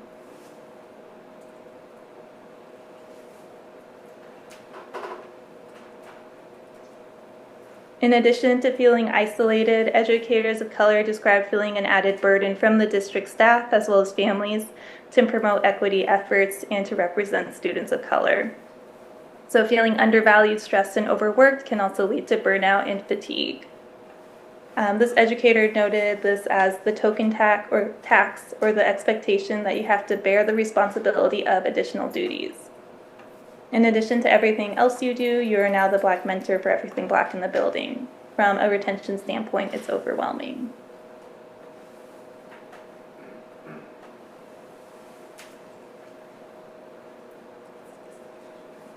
Finally, a lack of leadership opportunities can also negatively impact staff retention. Interviewees noted that there isn't a formal pipeline to leadership opportunities. And in such a high-profile and demanding district, administrators often recommend that less experienced candidates seek experience elsewhere before returning to Lmsd. As this administrator described, we'll see someone who isn't necessarily of the caliber that we want to see. I could name a number of different people that left the district to get leadership opportunities because we don't have a formal pipeline to speak of. Because it is such a demanding district with parents with high expectations, I think we're often fearful of allowing someone to take their lumps in such a high-profile role here.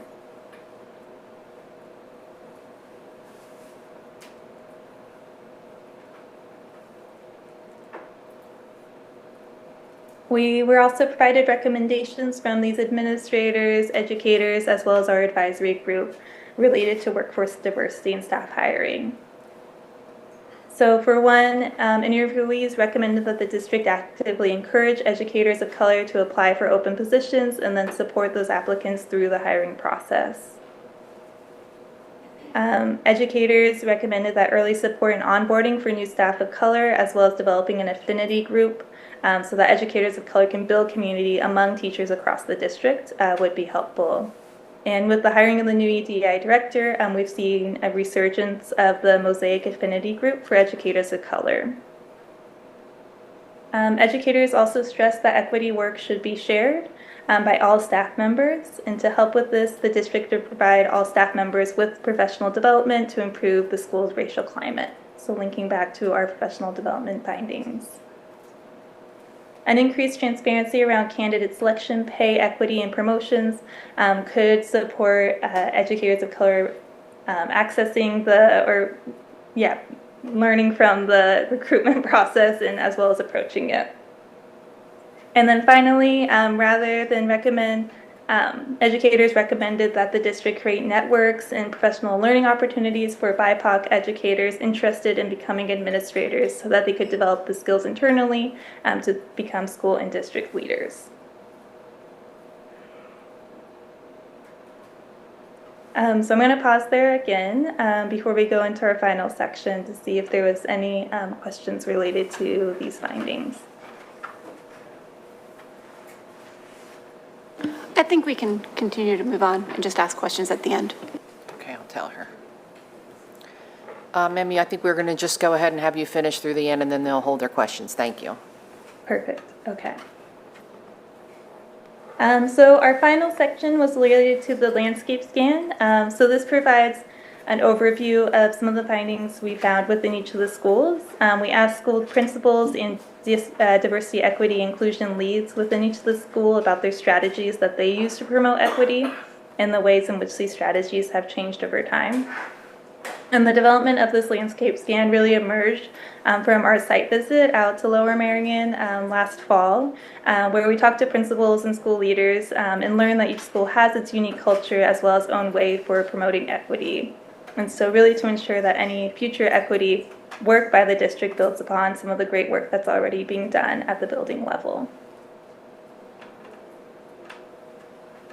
So I'm first going to present some findings that were common across all the schools that we talked to. And then I'm going to highlight some building level bright spots, so some key things that buildings were doing that were particularly innovative in approaching equity. So across all schools, we found that all schools said that their DEI practices had progressed in recent years due to professional learning, thoughtful conversation, and support from the district office. Most schools described the importance of their DEI team or cultural proficiency team in supporting DEI work at their schools. And most schools had also developed some sort of student affinity group to create a safe space for students of color to share their experiences and get support. Most schools said that their district's partnerships with DI consultants, as Alexis mentioned too, like Sage Wellness, were important opportunities for staff professional development, as well as providing one-on-one engagement with principals and really tailoring their practices to each school's specific culture and unique needs related to equity. And overall, we saw that there's an energy within the district to learn about restorative practices, and administrators were excited to see the way that plays out in future professional learning opportunities.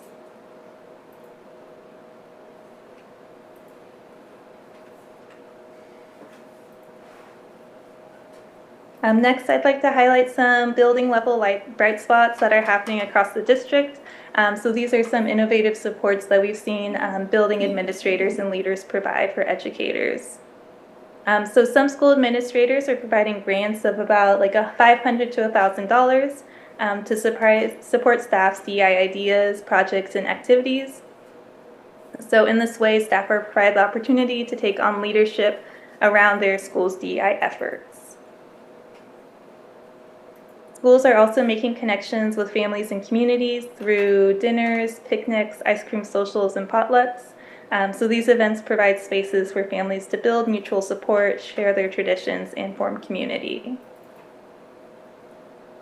Some schools are also implementing opportunity for staff reflection, and so these include staff anti-bias assessments or curriculum homework reflections, where all staff look at their instruction, biases, and possible microaggressions in the classroom.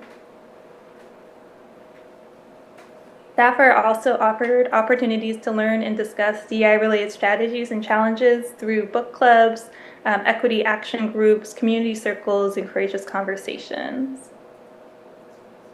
And finally, we found that administrators and DEI leadership at schools are creating a repository of different resources for DEI work and culturally responsive teaching for their educators to access and to support their work within the building.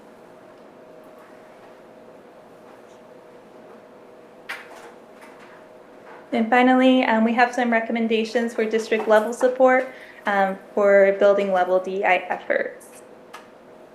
And for one, districts could develop an alignment of DEI approach through their professional development, so similar to a finding we found within that professional learning opportunities.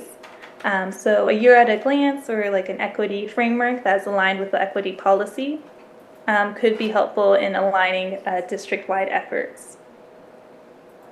Schools could also use more support, resources, and strategies in connecting in meaningful ways with families. And in particular, as we mentioned earlier, around their immersion bilingual students. Educators noted that more opportunities from the district around DEI professional development and integrating more equitable curriculum would be helpful at the building level. And principals and leadership also noted that their educators within their schools would like to take on more leadership positions and have the opportunity to share best practices and drive change. And so we can see this already happening with the development of different DEI leads within each school.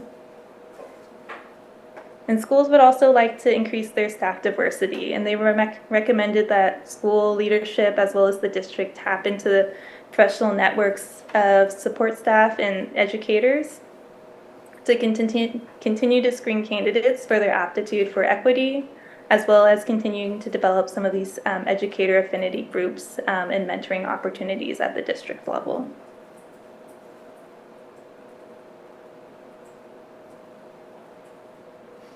And just quick next steps.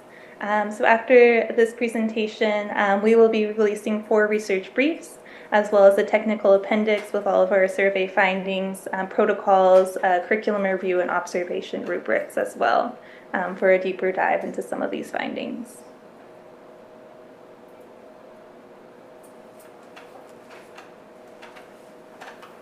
And so, yeah, I'll stop here for any questions.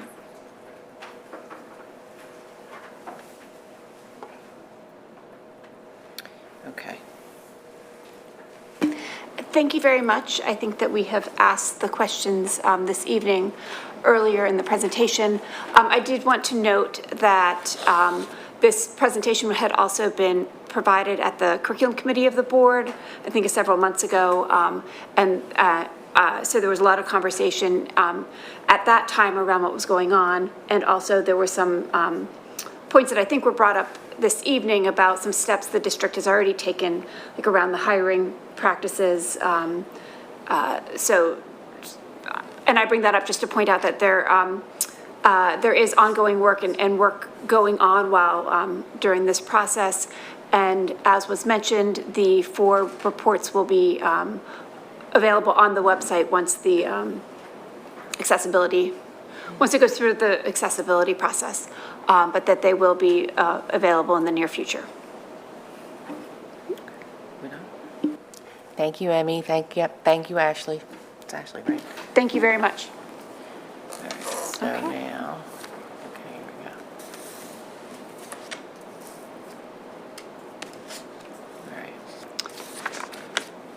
All right. Okay, so moving along on our agenda, we do not have any additional new agenda items for this evening, so we will move to audience recognition.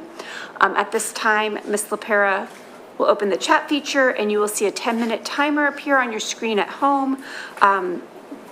You can submit your comments and/or questions via the chat feature. Please be sure to begin your full name and where you reside within the district in order for your comment to be shared. That is true as well for in-person public comment. Please make sure that you start your comments with your name and address. And again, it doesn't need to be specific address, just neighborhood within the district that you live is fine. Ms. LaPera, do we have any in-person comments? I'm sure that we do. I don't believe I see any students. We generally try to allow our students to There's no one speak signed in on the first. student list. Thank you, Ms. LaPera. Jan, you're first, then Jamie Singer, Jeff Brody, and then Ezra Wood. Hi, good evening. My name is Jan Turvish from Wynwood.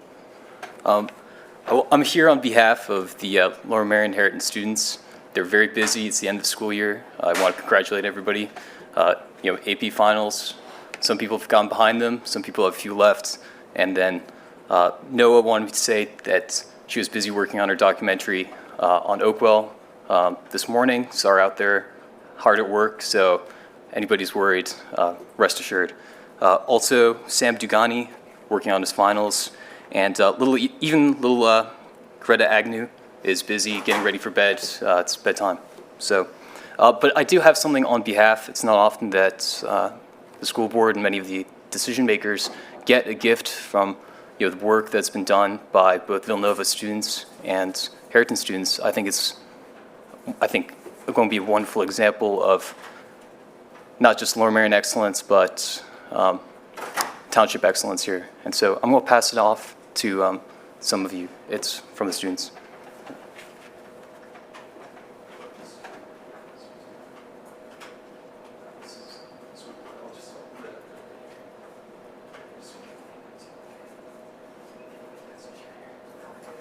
And then there's even senior admins, oftentimes forgotten, but they work just as hard behind the scenes.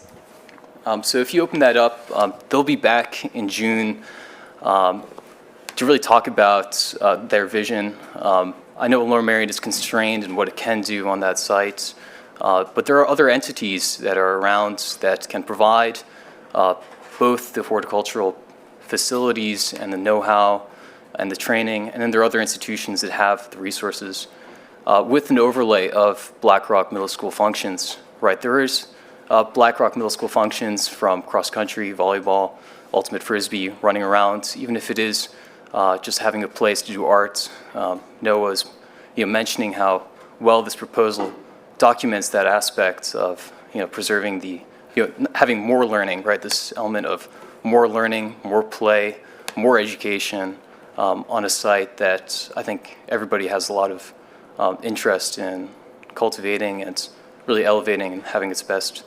I understand that, there are other places in the township and, with time, opportunities to build playing fields. The school board has been very dynamic in, looking at alternatives like the playing fields in Haverford. And I think both the students, both at Villanova and here in our own district, are confident that, a resolution will be found that is in the interest of everybody, and something that they can all go home quite proud of in the end. Thank you. Thank you.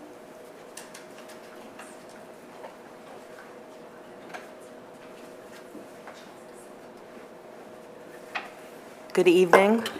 Jamie Singer, Penn Valley. I'm also an Oakwellian. We do have PDFs of this proposal, which is really a thoughtful and remarkable proposal put together by students of Villanova, and we can send you the PDF as well.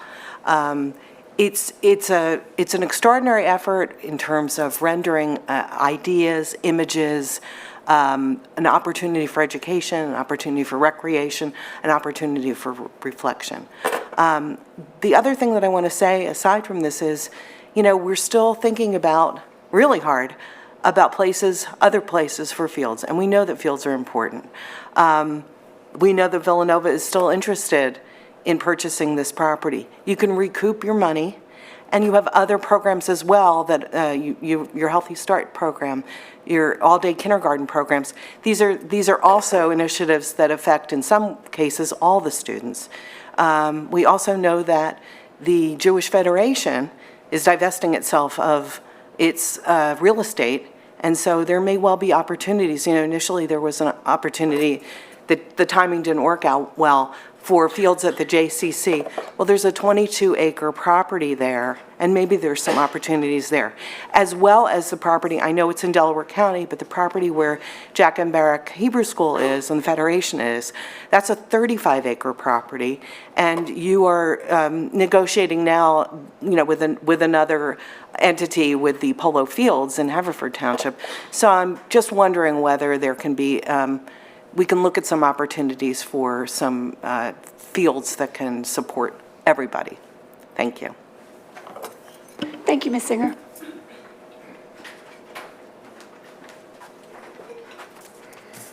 Good evening. I'm Jeff Brody from Bala-Cynwyd.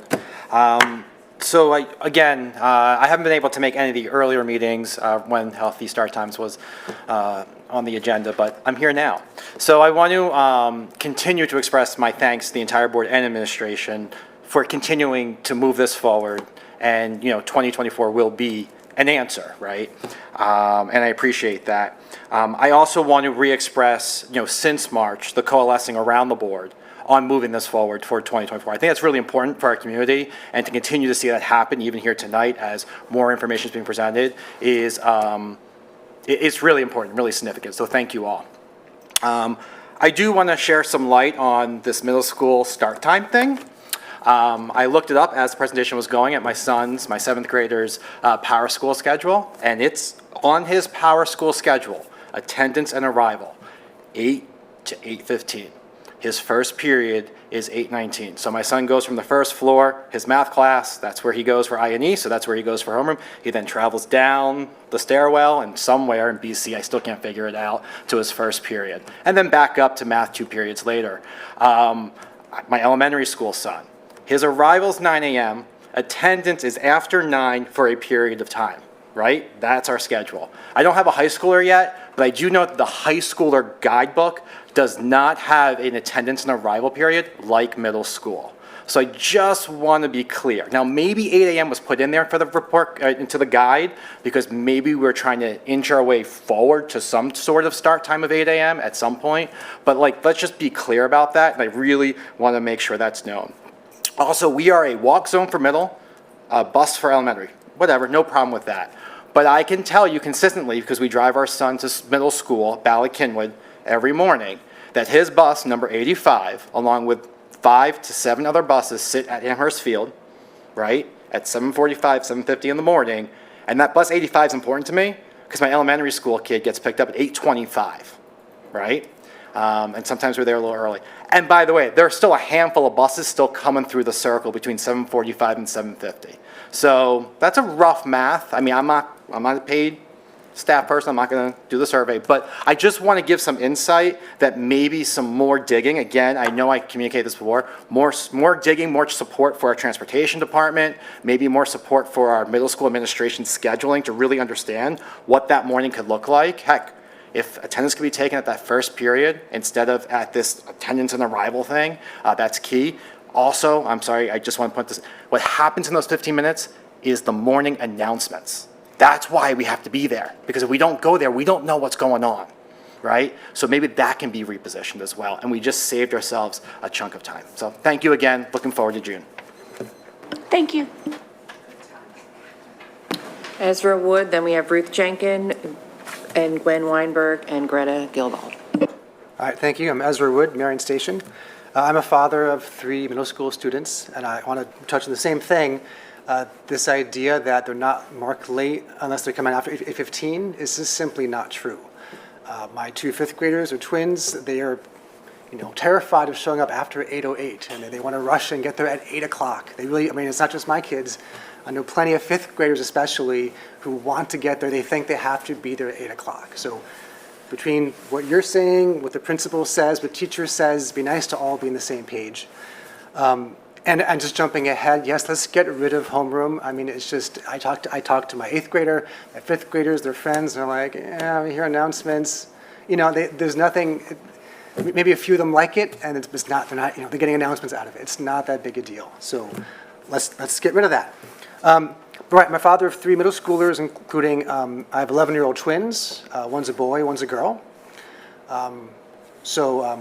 Guess which one's going through puberty right now?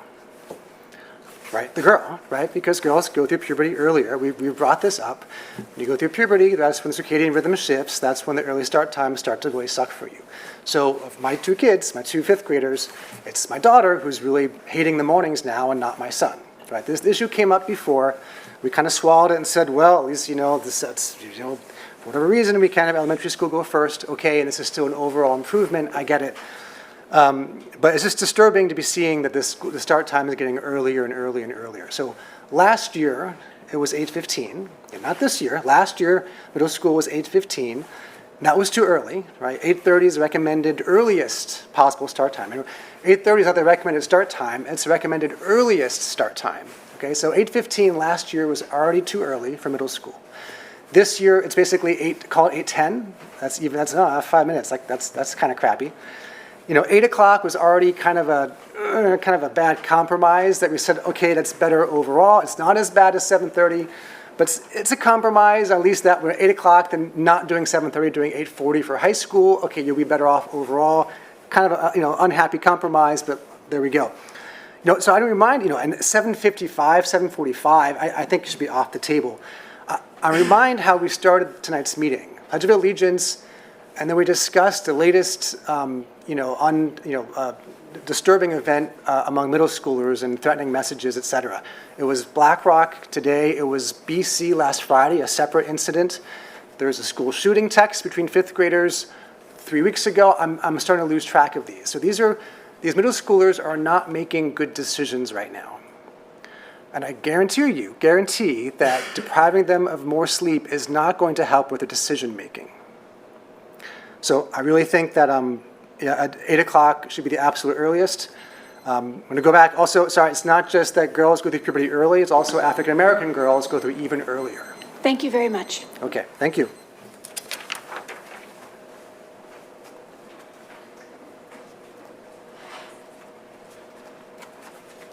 My friend, who speaks for the trees, and think about the equity of, Ruth Jenkins, Winwood. the equity of taking down those trees. It would destroy a neighborhood, it would destroy the opportunity for students who live in less dense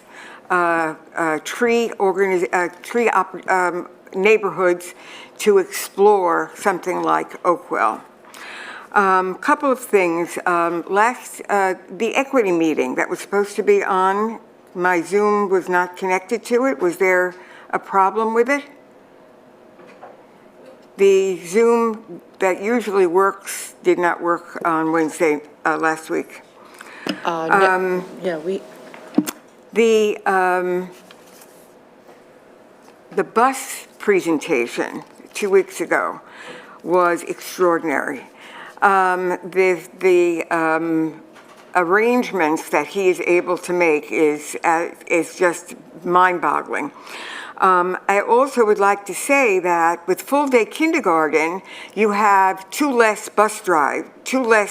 routines to deal with. You don't have a pickup in the 12 o'clock, and you have a drop-off at 12 o'clock. So you only have again, that eliminates that extra situation. Why are there no seatbelts on the buses?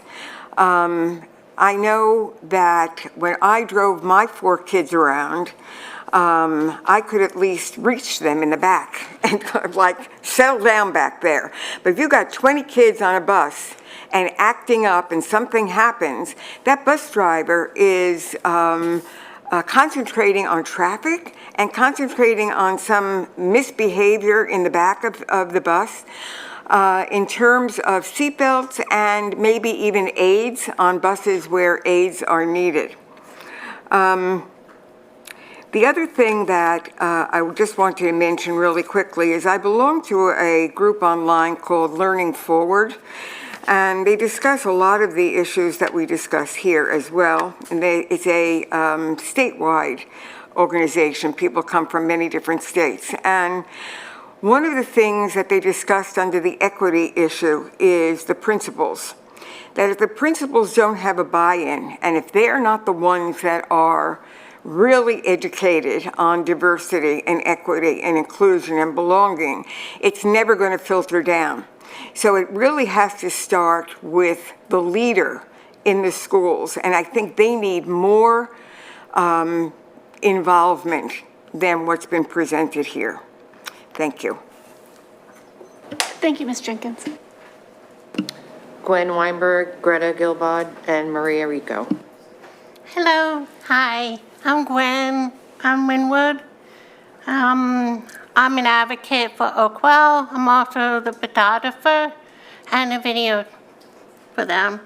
I'm going to ask you if you have compassion towards Oakwell as far as nature, trees, and their habitat. And also, and if you can please leave it alone. There's plenty of other places that the children can go and play and have a ball field, like what they all said. And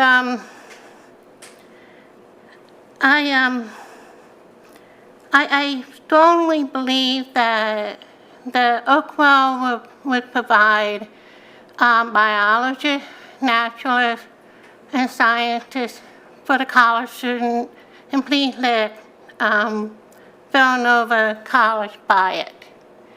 I think it would be so much better because our environment is horrible and the climate is disgrace.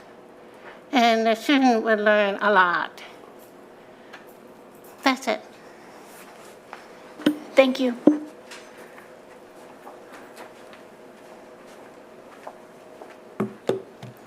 Hi, I'm Greta Gilbod. I live in Merion Station. I'm a brand new parent to the Lower Merion School District, and while I haven't been here in person, I've been listening online, and my husband has been attending in person. This is my first experience with public education. I grew up in New England, and so I'm new to all of this. I can first say thank you to all of you for your service. It's not something that I would do, and so I appreciate all of your efforts because I understand, especially now in these days, serving in public office is probably particularly difficult. You know, my daughter is getting an outstanding education, and I am really glad that I sent her to public school for that reason. But all of the discussions that I've been hearing here really concern me. You know, this healthy start time, but more especially the issues around the threats against students and especially those that seem to be on the margins of society really make me concerned about my daughter's future in this public school system. And so I just implore you to continue to work on these issues and communicate with parents, because we want to be part of the solution, at least I do. I'm actively involved on the board of my son's preschool, and really appreciate the fact that now it seems like we're getting more information. In regards to the healthy start times, I just ask that, you know, Ms. Schaefer, you said we're supposed to follow the science, but we're not following the science around that younger students learn better earlier in the morning. And I know in previous meetings, Ms. Kalish, you suggested that we look at moving elementary school first. And I know, Mr. Lee, you mentioned, well, in 2019, there was such a vitriol response from elementary school students about this.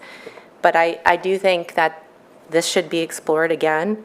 But if you're dead set on going down this path, I really think that 7:45 is too early for middle school. And you know, I just recently looked, it's $581 a month if you want to get before school and after school care through Right at School. That's almost $7,000 a month per kid if you have to do that.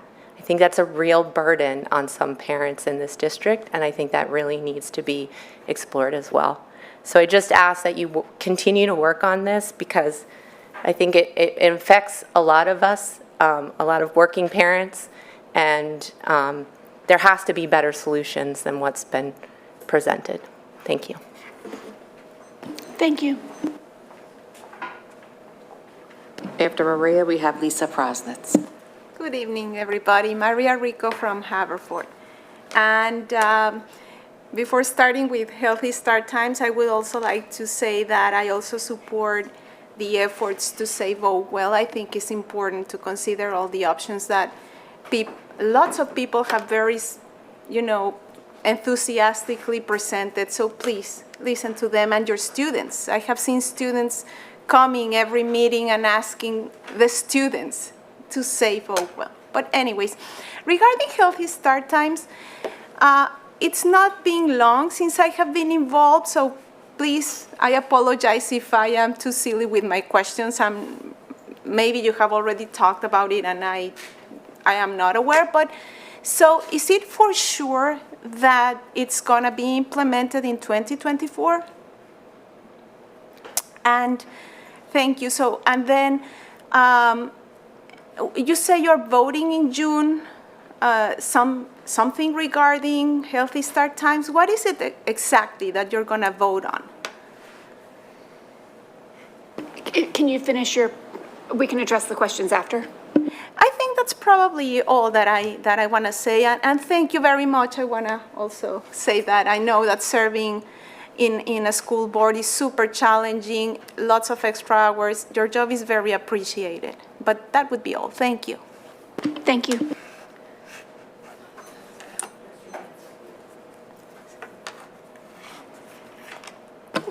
So the question that about the vote in June,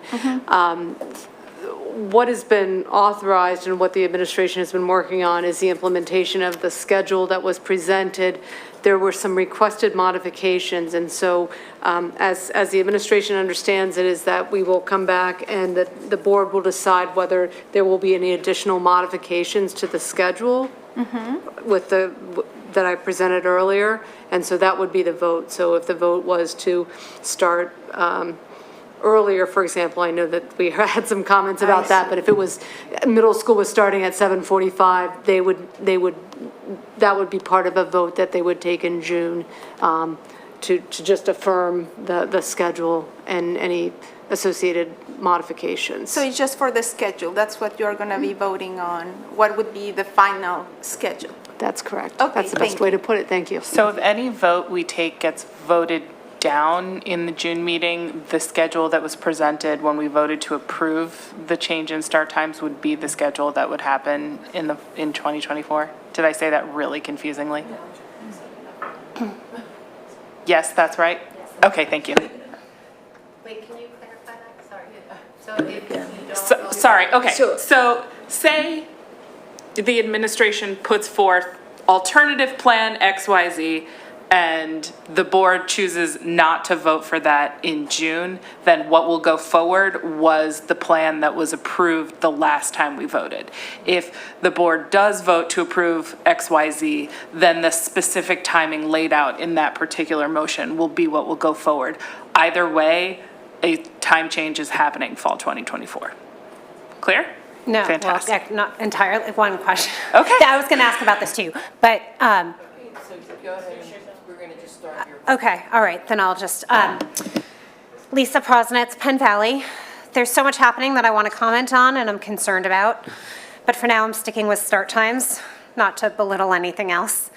Want to thank you all and thank you all for continuing to push this forward. While I'm thrilled with the 2024 implementation, I remain very concerned, really, really concerned about the mental health of our students in the district. Recent events across our middle schools, as mentioned at the start of this meeting tonight, are telling us that our kids are still not okay.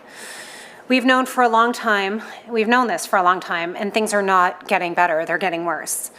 Having witnessed my own children experiencing the pain, otherwise known as torture, as I've expressed it before in this very spot, of a 7:30 a.m. start in high school, which means a 7 a.m. bus drop-off for some of our students at Harridan, I beg you, not to have any school in the district start before 8 a.m. 8 a.m. is already a compromise. I have no doubt that there are creative solutions we can implement to make the high school schedule work, especially knowing that we'll be matching the length of day in other neighboring districts.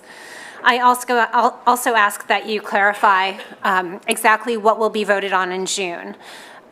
If you're able to commit to reviewing the policies and propose updates that Ms. Schaefer, you had mentioned at the June meeting, and seeing that there are 3 schedules that have been proposed tonight, does that mean that it's going to be narrowed down to 1 proposal in June, and it's going to be that or the initial proposal? Like, it's a little confusing how that's going to, how that'll play out. And I just want to say that there were a lot of ideas that were brought up tonight, and I'd like to really better understand what additional information will be available for June. Thank you.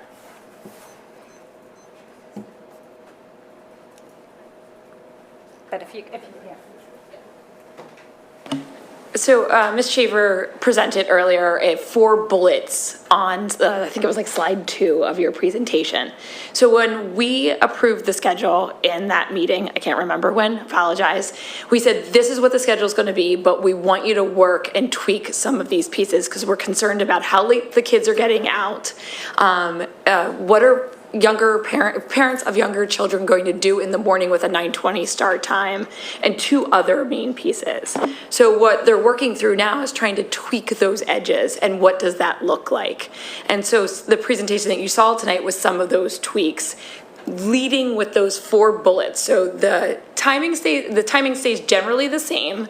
The order stays exactly the same. We've already voted on the order precisely. So when we come back in June, we will look at what, with those tweaks, what are our options, and do we want to make any more modifications on the vote that we had earlier, or do we want to leave it alone? We can also, Shayla was talking about X, Y, and Z. We can also vote X, no, Y, yes, Z, no. So we could uncompartmentalize those as well, if that makes any sense. I don't feel like I made that better, but I took out the PowerPoint, and you can see in that second slide kind of what are the things we're tweaking on the edges.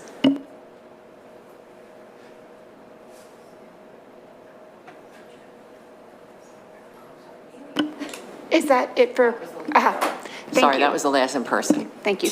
Ms. Buckman, can you please read the comments in chat? Sure. The first comment in the chat is from Dr. Pam Pojamovsky McDonald. I apologize if I mispronounced that, from Wynwood, children at Penn Valley Elementary. I am writing in support of full-day kindergarten and was happy to hear it mentioned even in the context of the difficulties of changing start times. Also, I want to encourage the school district to do more listening from underrepresented staff and to make sure they are being compensated one way or another when doing what is known as minority tax, so that their voices are heard but not at the extra cost. The next comment is from Lorraine Carter of Ardmore. What will occur with the equity report now that it is done aside from distribution? For example, will the research be infused in the district's strategic plan or exist as an interdisciplinary plan or standalone? How soon can a comprehensive DEIB plan be shared with the public? And then she continues, will students, teachers, parents, and community members get to review and discuss these findings outside of a board meeting or CARE? If so, what is the plan to share these findings and the resulting action items to address suggested remedies? The next comment is from Kate Legge of Wynwood. I am greatly disheartened to hear that you are entertaining starting any school, but particularly one for adolescents, before 8 a.m. The board made a commitment that no school would start before 8, and because of that, many middle school parents were quiet about the impact of the changes. At the last meeting, without properly voting on the proposal on the table, you slipped in that middle school would start even earlier. They are adolescents. Please don't penalize these students with an early start time because they didn't know that was even possible for them to be sacrificed. The next comment is from Janice Lipsitz of Merion Station. I'd like to strongly recommend that we adopt a template that includes defining targeted measures for any investment or initiative we take on as a district. This would include both short-term measures such as number of teachers attending a target PD and longer-term measures such as increased sense of belonging via student survey. Thank you. The next comment is from Jill Altschuler of Merion Station. Thank you for both presentations. Regarding the equity study results, have the results been shared with staff and students? In order for students to feel it's worthwhile to fill out surveys, and if we want them to continue to complete surveys to provide important insight and information, informing them of results is important so they feel like their voices matter and affect change. Also, how are we measuring the impact of significant financial investment in DEI professional development? Are we measuring the impact of this investment? Next question, is there one person overseeing and coordinating professional development, or are there various people responsible, possibly contributing to consistency issues? Finally, on a different note, how is the school acknowledging Mental Health Awareness Month to publicize the work they might be doing to support all our kids on various levels, meeting them where they are? The next comment is from Michelle Vessel of Gladwin. I am a strong supporter of the implementation of Healthy Start Times in our school district. I would like to see Healthy Start Times implemented as soon as possible. I am disappointed to hear that the start time change has been pushed back to 2024, as I was hopeful that it would be implemented sooner. I am worried that it may be pushed back again, and I urge the school board to prioritize this issue and work toward implementing Healthy Start Times as soon as possible. I do not believe that middle school should start before 8 a.m., and I prefer that no additional time be taken from the high school day. If adjustments need to be made, please take from the elementary school day so that they can end at the desired time. I am also concerned that the school board is still not in agreement about the proposed model or changes recommended. Can we vote to actually implement the suggested model for March 20th and make modifications as we move forward? I would like to see action taken instead of continuing to discuss this issue without making any, and I think then the timer ended. Any changes? Any changes, maybe. Thank you, Ms. Buckman.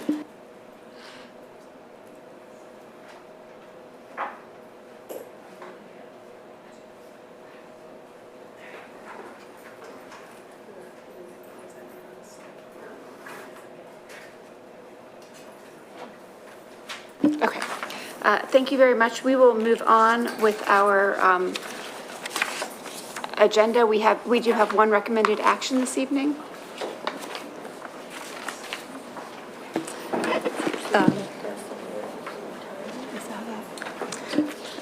Yes, this evening, the recommended action item is that the acting superintendent recommends that the Board of School Directors approve the attached Human Resources Actions HR-1. Are there any questions from the board? No. Okay. Do I have a motion to approve? So moved. Do I have a second? Second. Okay. All in favor? Aye. Sorry, any opposed? Any abstentions? Okay. Motion passes. Upcoming meeting dates that are in person here in the District Administration Boardroom unless otherwise noted. This Wednesday, May 10th, is a Finance Committee meeting on the Capital Reserve. It is at 8:30 a.m. here. Thursday, May 11th, is a Facilities and Purchasing Committee meeting, again here at 8:30 a.m. Next Monday night at 8 p.m. is the regular business board meeting. And on May 31st is the Communications Committee meeting at 7 p.m. via Zoom. Thank you. This meeting is adjourned.